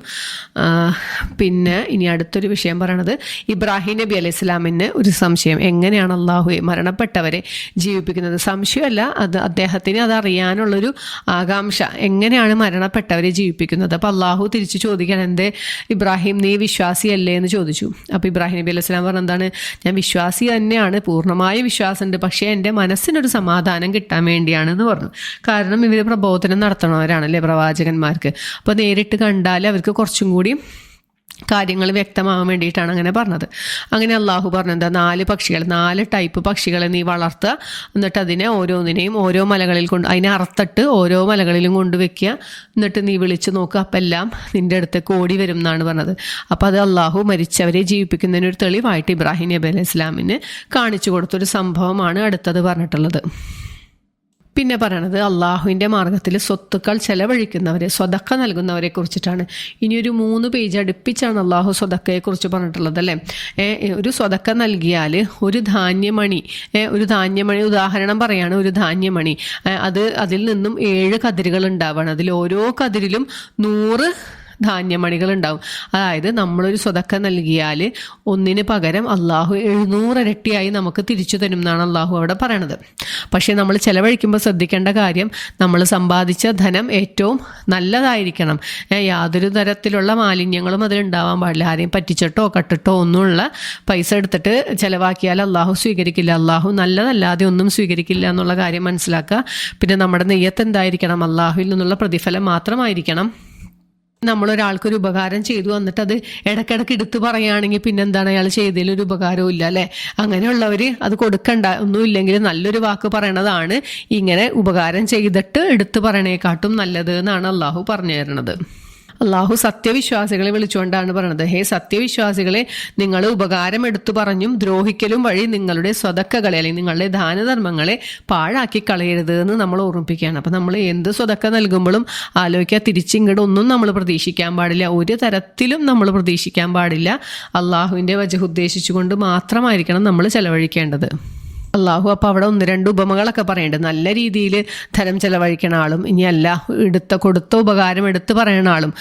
കൊടുത്ത ഉപകാരം എടുത്ത് പറയണ ആളുടെ ഉപമ അള്ളാഹു എന്താ പറഞ്ഞ, ഒരു പാറയുടെ മേലിൽ കുറച്ച് മണ്ണുണ്ട്, അതൊരു കാറ്റോ മഴയോ വരുമ്പോൾ പോകുന്നത് പോലെ, വളരെ എളുപ്പത്തിൽ പോണ പോലെ അയാളുടെ ദാനധർമ്മങ്ങൾ അയാൾക്ക് നിഷ്ഫലമായി പോകും എന്ന് പറഞ്ഞു. ഇനി നല്ലൊരാളുടെ ഉപമ പറഞ്ഞ എന്താണ്, അയാൾക്ക് വളരെ ഉയർന്ന പ്രദേശത്തൊരു നല്ലൊരു തോട്ടമുള്ളത് പോലെയാണ്. അവിടെ ചെറിയൊരു മഴ കിട്ടിയാലും അല്ലെങ്കിൽ ഒരു നല്ലൊരു മഴ, കനത്ത മഴ കിട്ടിയാലും അതിൻ്റെ കനികൾ ഒരുപാട് നൽകും. അങ്ങനെയുള്ളൊരു തോട്ടത്തിനോടാണ് അള്ളാഹു ഉപമിച്ചിട്ടുള്ളത്. പിന്നെ ഇതെല്ലാം പാഴായി പോണ ആളുകളെക്കുറിച്ച് നമ്മളിവിടെ കുറേ സ്വതക്കൊക്കെ ചെയ്തു, അവിടെ പോയത് പാഴായി പോണ ആളുകളെക്കുറിച്ച് അള്ളാഹു എന്താ പറഞ്ഞത്? ഒരു നല്ലൊരു തോട്ടമുണ്ട്, അയാളിങ്ങനെ വാർദ്ധക്യമായിരിക്കണ സമയത്ത് അയാൾക്ക് ആകെയുള്ള വരുമാനം അതാണ്, അയാൾക്കാണെങ്കിൽ അയാളുടെ കൂടെ ദുർബലരായ കുറച്ച് സന്താനങ്ങളും ഉണ്ട് അയാൾക്ക് നോക്കാൻ. അങ്ങനെ വളരെ അത്യാവശ്യമായിരിക്കുന്ന സമയത്ത് ഈ തോട്ടം അങ്ങനെ നശിച്ചു പോയാലത്തെ അവസ്ഥയാണ് നമ്മൾ പരലോകത്ത് ചെല്ലുമ്പോൾ. ഇവിടെ കുറേ ദാനധർമ്മങ്ങളൊക്കെ ചെയ്തു, പരലോകത്ത് ചെല്ലുമ്പോൾ നമുക്കത് നഷ്ടപ്പെട്ടാലുള്ള അവസ്ഥ അള്ളാഹു അവിടെ നമുക്ക് വിശദീകരിച്ചു തരാണ്. പിന്നെ അള്ളാഹു പറഞ്ഞെന്താ, ചെലവഴിക്കുമ്പോൾ നിങ്ങൾ ഏറ്റവും നല്ലത് ത്വയ്യിബായ സാധനം നൽകണം, നല്ല വസ്തു നൽകണം. നിങ്ങളിലുള്ളതിൽ ഏറ്റവും മോശമായതിനെ നിങ്ങൾ എടുത്തു വെക്കരുത്, വല്ലവരും വരുമ്പോൾ കൊടുക്കാനായിട്ട് അങ്ങനെ എടുത്തു വെക്കരുത്. നിങ്ങൾക്കതൊരാൾ തരികയാണെങ്കിൽ നമ്മളുടെ മാനസികാവസ്ഥ എന്തായിരിക്കും എന്നാണ് നമ്മൾ ആദ്യം ചിന്തിക്കേണ്ടത്. അപ്പോൾ എപ്പോഴും കൊടുക്കുമ്പോൾ ഏറ്റവും നല്ലത് കൊടുക്കുക, നമുക്കതിനോട് ആഗ്രഹം ഉണ്ടായിരിക്കെ തന്നെ നമ്മളത് കൊടുക്കുക. പിന്നെന്താ, പിശാച് നമ്മൾ ഈ കൊടുക്കണേന്നൊക്കെ തെറ്റിച്ച് കളയുന്ന അള്ളാഹു ഒരു മുന്നറിയിപ്പ് നൽകുന്നുണ്ട്. അപ്പോൾ അതിൽ നിന്ന് നിങ്ങളെ തടയാൻ അവൻ റെഡി ആയിട്ടിരിക്കുന്നുണ്ട്. നമ്മളെ ഇടയ്ക്കിടയ്ക്ക് ഓർമ്മിപ്പിക്കും, ദാരിദ്ര്യത്തെക്കുറിച്ച് ഇത് കൊടുത്താൽ നിങ്ങൾക്ക് ഉണ്ടാവില്ല കേട്ടോ, നിങ്ങൾക്ക് ആവശ്യം വരുമ്പോൾ നിങ്ങൾ കഷ്ടത്തിലായി പോകട്ടാന്നൊക്കെ നമ്മളിങ്ങനെ മനസ്സിൽ വിശ്വാസം ഉണ്ടാക്കിക്കൊണ്ടിരിക്കും എന്ന് അള്ളാഹു പറയാണ്. എന്നിട്ട് അള്ളാഹു ചോദിക്കണം, ആരാണ് അള്ളാഹുവിന് നല്ല കടം കൊടുക്കാനുള്ളത്? നമ്മളിപ്പോൾ ചെയ്തിട്ടുണ്ടെങ്കിൽ അത് അള്ളാഹു 700 ഇരട്ടി വരെ അള്ളാഹു നമുക്കതിൻ്റെ പ്രതിഫലം നൽകുന്ന അള്ളാഹു ആദ്യം തന്നെ നമ്മൾ ഓർമ്മിപ്പിക്കുകയാണല്ലേ. പിന്നെ പറഞ്ഞൊരു വിഷയം ഹിക്മത്തിനെ കുറിച്ചിട്ടാണ്. ഹിക്മത്ത് എന്ന് വെച്ചാൽ വേർഡ് മീനിങ് എന്താ, വിജ്ഞാനം എന്നൊക്കെയാണ്. അപ്പോൾ എന്താണ് അതുകൊണ്ട് ഉദ്ദേശിക്കുന്നത്? നമുക്കൊരു അറിവുണ്ടായതുകൊണ്ട് മാത്രമല്ല കാര്യം, നമ്മളത് ആ അറിഞ്ഞ കാര്യം ജീവിതത്തിൽ പ്രാവർത്തികമാക്കുന്ന ഒരാളാണ് ബുദ്ധിമാന്മാർ. ഉലുൽ അൽബാബ് എന്നാണ് പറയുന്നത്. ആരാണ് ബുദ്ധിമാന്മാർ? നമ്മൾ പഠിച്ച വിഷയത്തിനെ നമ്മളുടെ ജീവിതത്തിൽ അപ്ലൈ ചെയ്ത് നമുക്കത് പരലോകത്തിലോട്ട് വേണ്ടി നമ്മൾ സമ്പാദിച്ചു വെക്കുന്ന ആളുകളാണ് ഹിക്മത്തുള്ളവർ എന്ന് അള്ളാഹു നമ്മൾ ഓർമ്മിപ്പിക്കുകയാണ്. പിന്നെ ദാനധർമ്മത്തിൻ്റെ വിഷയത്തിൽ അള്ളാഹു പറഞ്ഞു, നിങ്ങൾ പരസ്യമായി ചെയ്താൽ അത് നല്ലതൊക്കെ തന്നെയാണ്, പക്ഷേ ഏറ്റവും നല്ലത് നിങ്ങൾ രഹസ്യമായിക്കൊണ്ടും ദരിദ്രന്മാർക്ക് ചിലവ് ചെയ്യുന്നതാണ് ഏറ്റവും നല്ലത് എന്ന് പറഞ്ഞു അല്ലേ. അപ്പം നമ്മൾ പറഞ്ഞു, ആളുകൾക്ക് നമ്മൾ ചിലവ് ചെയ്യുമ്പോൾ പരമാവധി ആരും അറിയാതെ അവരുടെ അഭിമാനത്തിന് യാതൊരു കോട്ടവും വരാത്ത രീതിയിൽ നമ്മൾ ചിലവഴിക്കുക. ഇനിയിപ്പോൾ പൊതുവായൊരു കാര്യത്തിന് മദ്രസയ്ക്കോ അല്ലെങ്കിൽ പള്ളിക്കോ അങ്ങനത്തെ പൊതുവായ കാര്യത്തിനാണെങ്കിൽ നിങ്ങൾ പരസ്യമായി കൊടുത്താലും ആർക്കും ഒരു മോശം വരാനില്ല അല്ലേ. അപ്പോൾ അത് മറ്റുള്ളവർക്കൊരു പ്രചോദനവുമാവും നമ്മളങ്ങനെ കൊടുക്കണത്. അപ്പോൾ പരസ്യമാക്കിയാൽ നല്ലതൊക്കെ തന്നെ, അതുകൊണ്ട് അള്ളാഹു സ്വീകരിക്കാണ്ടൊന്നും ഇരിക്കൂല. പക്ഷേ നിങ്ങൾ പരമാവധി രഹസ്യമായിക്കൊണ്ടും ദരിദ്രർക്കുമാണ് കൊടുക്കേണ്ടത് എന്ന് നമ്മൾ മനസ്സിലാക്കുക. പിന്നെ സ്വതക്ക നൽകുമ്പോൾ നമ്മൾ ഓർക്കേണ്ട കാര്യം, അള്ളാഹുവിൻ്റെ മാർഗത്തിൽ വേണ്ടിയിട്ട് ജീവിതം തടഞ്ഞു വെച്ചവരെ എന്ന് വെച്ചാൽ എന്താണ്, ദീനിന് വേണ്ടി പ്രവർത്തിക്കാൻ വേണ്ടി മുൻപിട്ട് വന്ന ആളുകൾക്കാണ് നമ്മൾ ആദ്യം കൊടുക്കേണ്ടത് എന്നാണ് പറഞ്ഞിട്ടുള്ളത്. എന്താണെന്ന് വെച്ചാൽ അവർക്ക് ഇപ്പം ഖുർആൻ പഠിപ്പിക്കൽ, പള്ളി പരിപാലനം അങ്ങനത്തെ കാര്യത്തിനൊക്കെ നിൽക്കുന്ന ആൾക്കാർക്ക് വേറെ ജോലിക്കൊന്നും പോകാൻ പറ്റില്ല അല്ലേ. അവരുടെ ജീവിതം മുഴുവൻ ഈ പള്ളിയായിട്ടും ദീനുമായി ബന്ധപ്പെട്ട കാര്യങ്ങൾ ചെയ്യാൻ വേണ്ടി അവർ ഒഴിഞ്ഞു വെച്ചിരിക്കുകയാണ്. അങ്ങനത്തെ ആളുകളെ നമ്മൾ കൂടുതൽ പരിഗണിക്കണം എന്നാണ് അള്ളാഹു പറഞ്ഞു തന്നത്. അവരുടെ ലക്ഷണം അള്ളാഹു പറയുന്നുണ്ട്, അവരാരോടും ചോദിച്ച് നടക്കുകയൊന്നുമില്ല. അവർ മാന്യമായ രീതിയിലായിരിക്കും. ഇനി എന്തെങ്കിലും തീരെ ബുദ്ധിമുട്ട് വന്നാൽ തന്നെ അവർ ചെറിയൊരു സൂചനയൊക്കെ നൽകുള്ളൂ, അല്ലാണ്ട് ആരോടും യാചിച്ച് നടക്കുന്ന ശീലമൊന്നും അവർക്കില്ല. കണ്ടാൽ അവർ ഭയങ്കര കാശുള്ളവരാന്നൊക്കെ തോന്നും, പക്ഷേ അവരുടെ ലക്ഷണങ്ങളിൽ കൂടെ നമുക്ക് മനസ്സിലാവും. നമ്മൾ പറഞ്ഞു അല്ലേ, ഡ്രസ്സൊക്കെ ചിലപ്പോൾ ആളുള്ളത് നല്ല വൃത്തിയിലൊക്കെ ഇട്ടുണ്ടാവും, ചിലപ്പോൾ നരച്ചതായിരിക്കാം, കീറിയതൊക്കെ ആയിരിക്കാം, പക്ഷേ ആൾ നല്ല വൃത്തിക്കാണ് നടക്കുന്നുണ്ടാവുക. പക്ഷെ അപ്പോൾ അതിൽ നിന്നൊക്കെ നമുക്ക് മനസ്സിലാവും ഒട്ടിയ ശരീരമായിരിക്കും അല്ലെ, ഒട്ടിയ കവിളുകളായിരിക്കും. അതിൽ നിന്നൊക്കെ നമുക്ക് മനസ്സിലാക്കാൻ പറ്റും അവരുടെ ബുദ്ധിമുട്ടുകൾ. അങ്ങനെ കണ്ടറിഞ്ഞ് നമ്മൾ ചെലവഴിക്കണം എന്നാണ് അള്ളാഹു നമുക്ക് പഠിപ്പിച്ചു തന്നിട്ടുള്ളത്. പിന്നെ പറഞ്ഞ വിഷയം പലിശേനെ കുറിച്ചിട്ടായിരുന്നു. പലിശ അള്ളാഹു വിരോധിച്ച കാര്യമാണ്. ഒരു കാരണവശാലും നമ്മൾ പലിശയിൽ ഒരംശം പോലും പറ്റാൻ പാടില്ല. പലിശ കൊടുക്കുന്നവനും വാങ്ങുന്നവനും എഴുതുന്നവനും എല്ലാവരെയും അള്ളാഹു ശപിച്ചിരിക്കുന്നു എന്നാണ് പറഞ്ഞത്. എല്ലാവരും ഒരുപോലെ തെറ്റുകാരാണെന്നാണ് നബി സല്ലല്ലാഹു അലൈഹി വസല്ലം പഠിപ്പിച്ചിട്ടുള്ളത്. പിന്നെ കടം കൊടുക്കണ വിഷയം പറഞ്ഞു അല്ലേ. നമ്മൾ ആരെങ്കിലും ഒരാൾക്ക് കടം കൊടുത്തു, എന്നിട്ട് അയാൾക്ക് തിരിച്ചു തരാൻ നിവൃത്തിയില്ലാണ്ടിരിക്കുന്ന സാഹചര്യത്തിൽ അയാൾക്കൊരു സാവകാശം നൽകിയാൽ അത് ഏറ്റവും ഹൈറാണെന്നാണ് അള്ളാഹു പറഞ്ഞത്. അല്ലെങ്കിൽ നമുക്ക് അയാൾക്ക് മുഴുവനായി വിട്ടുകൊടുക്കാൻ, ഇനി തരണ്ട എന്ന് പറഞ്ഞ് ഞാനൊരു മാനസികാവസ്ഥയോ അതിനുള്ള സാമ്പത്തിക ശേഷിയോ നമുക്കുണ്ടെങ്കിൽ നമ്മൾ അങ്ങനെ ചെയ്താൽ അത് ഏറ്റവും ഉത്തമമാണെന്ന് അള്ളാഹു പറയാണ്. ഞെരുങ്ങിയ ഒരാൾക്ക് വേണ്ടിയിട്ട് നമ്മൾ വിട്ടുവീഴ്ച ചെയ്തു കൊടുത്താൽ. അതുപോലെ തന്നെ കടം വാങ്ങിയ ആളോട് പറയുന്നുണ്ട്, എന്താ തിരിച്ചു കൊടുക്കാൻ നമ്മുടെ കയ്യിൽ പൈസ ഉണ്ട്, എന്നിട്ടും തിരിച്ചു കൊടുക്കാണ്ടിരിക്കുന്ന ആളെ അള്ളാഹു ഏറ്റവും മോശമായ ഒരാളായിട്ടാണ് പറഞ്ഞിട്ടുള്ളത് അല്ലേ. അതിൻ്റെ ഹദീസുകളൊക്കെ നമ്മൾ ഒരുപാട് ഹദീസുകൾ ആ വിഷയത്തിൽ നമ്മൾ പറഞ്ഞിട്ടുണ്ടായിരുന്നു. പിന്നെ പറഞ്ഞത് കടമിടപാടിനെ കുറിച്ചിട്ടാണ്. നിങ്ങൾ പരസ്പരം കടമിടപാട് നടത്തുകയാണെങ്കിൽ എന്ത് ചെയ്യണം, നിങ്ങളത് എഴുതി വെക്കണം എന്ന് പറഞ്ഞു. അത് എഴുതി വെക്കുമ്പോൾ നിങ്ങൾക്കൊരു സാക്ഷി ഉണ്ടായിരിക്കണം. മൂന്നാമതൊരാളെ കൊണ്ടാണ് എഴുതിക്കേണ്ടത്. പിന്നെ ഈ എഴുത്തുകാരൻ വളരെ നീതിപൂർവ്വം എഴുതണം എന്ന് പറഞ്ഞു. പിന്നെന്താണ്, ഇനി ഇത് എഴുതാനായിട്ട് നമ്മൾ ഒരാളെ വിളിച്ചാൽ ഞാൻ വരൂല എന്ന് പറയാൻ പാടില്ല. എഴുത്ത് അള്ളാഹു പഠിപ്പിച്ചെന്നതുപോലെ വളരെ നീതിപൂർവ്വം എഴുതി കൊടുക്കണം എന്നാണ് പറഞ്ഞിട്ടുള്ളത്. പിന്നെ ഇത് എഴുതാനുള്ള വാചകം പറഞ്ഞു കൊടുക്കേണ്ടതാണ്. ആരാണോ കടം വീട്ടേണ്ട ആള്, കടത്തിന്റെ ബാധ്യത ആർക്കാണോ ഉള്ളത് അയാളാണ് വാചകം പറഞ്ഞു കൊടുക്കേണ്ടത്. പിന്നെ ഒരു വിഡ്ഢിയായ ഒരാൾ അല്ലെങ്കിൽ അതിനുള്ളൊരു പ്രാപ്തി ഇല്ലാത്ത ഒരാളാണ് എന്നുണ്ടെങ്കിൽ അയാളുടെ ഒരു വലിയനെ കൊണ്ട് പറഞ്ഞു കൊടുപ്പിക്കാമെന്ന് പറഞ്ഞു. പിന്നെന്താണ്, ഇനി സാക്ഷി നിൽക്കേണ്ടത് ആരാണ്? 2 പുരുഷന്മാരാണ് സാക്ഷി നിൽക്കേണ്ടത്. ഇനി 2 പുരുഷന്മാർ സാക്ഷിയില്ലെങ്കിൽ 1 പുരുഷനും 2 സ്ത്രീയും സാക്ഷി നിൽക്കണം എന്നാണ് പറഞ്ഞത്. അപ്പോൾ ഈ 2 സ്ത്രീകൾ എന്തിനാണ്? ഒരു സ്ത്രീ മറന്നുപോയാൽ മറ്റാൾ ഓർമ്മിപ്പിക്കാൻ വേണ്ടിയിട്ടാണെന്ന് പറഞ്ഞു. പിന്നെ വലിയ കടായാലും ചെറിയ കടായാലും നിങ്ങളത് എഴുതി വെക്കാൻ യാതൊരു മടിയും കാണിക്കരുതെന്ന് അള്ളാഹു പറഞ്ഞു. നമുക്കിപ്പോൾ ചെറിയ പൈസയൊക്കെ ആകുമ്പോൾ എഴുതാനൊക്കെ ഒരു മടി, ഇതിനിപ്പോൾ എഴുതണമെന്നൊന്നും തോന്നണ്ട, അതും നിങ്ങൾ എഴുതി വെക്കണം എന്ന് തന്നെയാണ് അള്ളാഹു പറഞ്ഞു തരുന്നത്. അള്ളാഹുവിൻ്റെ അടുത്ത് ഏറ്റവും നീതിപൂർവമായ കാര്യം അങ്ങനെ ചെയ്യലാണെന്നാണ് അള്ളാഹു പറഞ്ഞു തന്നത്. യാതൊരു കാരണവശാലും ഈ സാക്ഷി നിന്ന ആളോ എഴുതിയ ആളോ ഒന്നും ആക്രമിക്കപ്പെടാൻ പാടില്ല. ഈ എല്ലാ ആളുകളും ഏറ്റവും ആത്മാർത്ഥമായിട്ടും നല്ല രീതിയിലും ആയിരിക്കണം ഇതിനോട് ഇടപഴകേണ്ടതെന്നാണ് അള്ളാഹു പറഞ്ഞു തന്നിട്ടുള്ളത്. ഞാൻ പറഞ്ഞു, നിങ്ങളൊരു യാത്രയിലാണെങ്കിൽ കടമിടപാട് നടത്തണമെങ്കിൽ നിങ്ങൾക്ക് അപ്പോൾ എഴുതാൻ ആളെ കിട്ടിയില്ലെങ്കിൽ നിങ്ങൾക്ക് എന്ത് ചെയ്യാം? എന്തെങ്കിലും ഒരു വസ്തു പണയമായി നൽകിക്കൊണ്ട് നിങ്ങൾക്ക് കടമിടപാട് നടത്താം എന്ന് പറഞ്ഞു. അപ്പോൾ ഈ പണയം വാങ്ങിയ സാധനത്തിന് നിങ്ങൾ മാക്സിമം യാതൊരു വക കേടും കൂടാതെ തിരിച്ചു കൊടുക്കണം. അതിൽ എന്താണ്, ഇനി തന്നിട്ടില്ല എന്നോ ഇനി ഇതല്ല തരുന്ന സാധനത്തിനെ മാറ്റി കൊടുക്കുകയോ ഒന്നും ചെയ്യാൻ പാടില്ല. അവർ തന്ന അവരുടെ ഒരു അമാനത്താണ്, നമ്മളുടെ സൂക്ഷിപ്പ് മുതലാണത്. അത് നമ്മൾ കടം വീട്ടി കഴിഞ്ഞാൽ അതുപോലെ തിരിച്ചു കൊടുക്കണം. ആ വിഷയത്തിൽ നീതിപൂർവമായി നമ്മൾ ഇടപഴകണം എന്ന് പറഞ്ഞു. പിന്നെ പറഞ്ഞു എന്താണ്, ആകാശഭൂമികളിലുള്ളതൊക്കെ അള്ളാഹുവിൻ്റെതാണ്. ഇനി നിങ്ങൾ എന്തെങ്കിലും ഒരു കാര്യം വെളിവാക്കിയാലും നിങ്ങൾ മനസ്സിൽ ഒളിപ്പിച്ചു വെച്ചാലും അത് അള്ളാഹു അറിയും. ഇതൊക്കെ നിങ്ങളോട് വിചാരണ ചെയ്യും എന്നാണ് അടുത്ത ആയത്ത് അവതരിച്ചത്. ഇത് കേട്ടപ്പോൾ സ്വഹാബികൾക്കൊക്കെ ഭയങ്കര വിഷമമായി. കാരണം നമ്മുടെ മനസ്സിലുള്ള ചിന്തകൾക്ക് പോലും അള്ളാഹു വിചാരണ നടത്തും എന്നാണ് ഈ പറഞ്ഞിട്ടുള്ളത്. അങ്ങനെ അത് കുറച്ച് കഴിഞ്ഞപ്പോഴാണ് അടുത്ത ആയത്ത് അള്ളാഹു അവതരിപ്പിക്കുന്നത്. ആമന റസൂലിൽ എന്താണ്, നിങ്ങൾക്ക് ഓരോ ആത്മാവിനും കഴിവിൽപ്പെട്ടതല്ലാതെ അള്ളാഹു ശാസിക്കുകയില്ല എന്ന്. പിന്നെ അവസാനം അള്ളാഹുവിനോടുള്ള പ്രാർത്ഥനയാണ്, അള്ളാഹുവെ നീ ഞങ്ങൾ മറന്നു പോവുകയോ അല്ലെങ്കിൽ ഞങ്ങൾക്ക് അബദ്ധം പറ്റുകയോ ചെയ്തിട്ടുണ്ടെങ്കിൽ ഞങ്ങളെ പിടികൂടരുത്.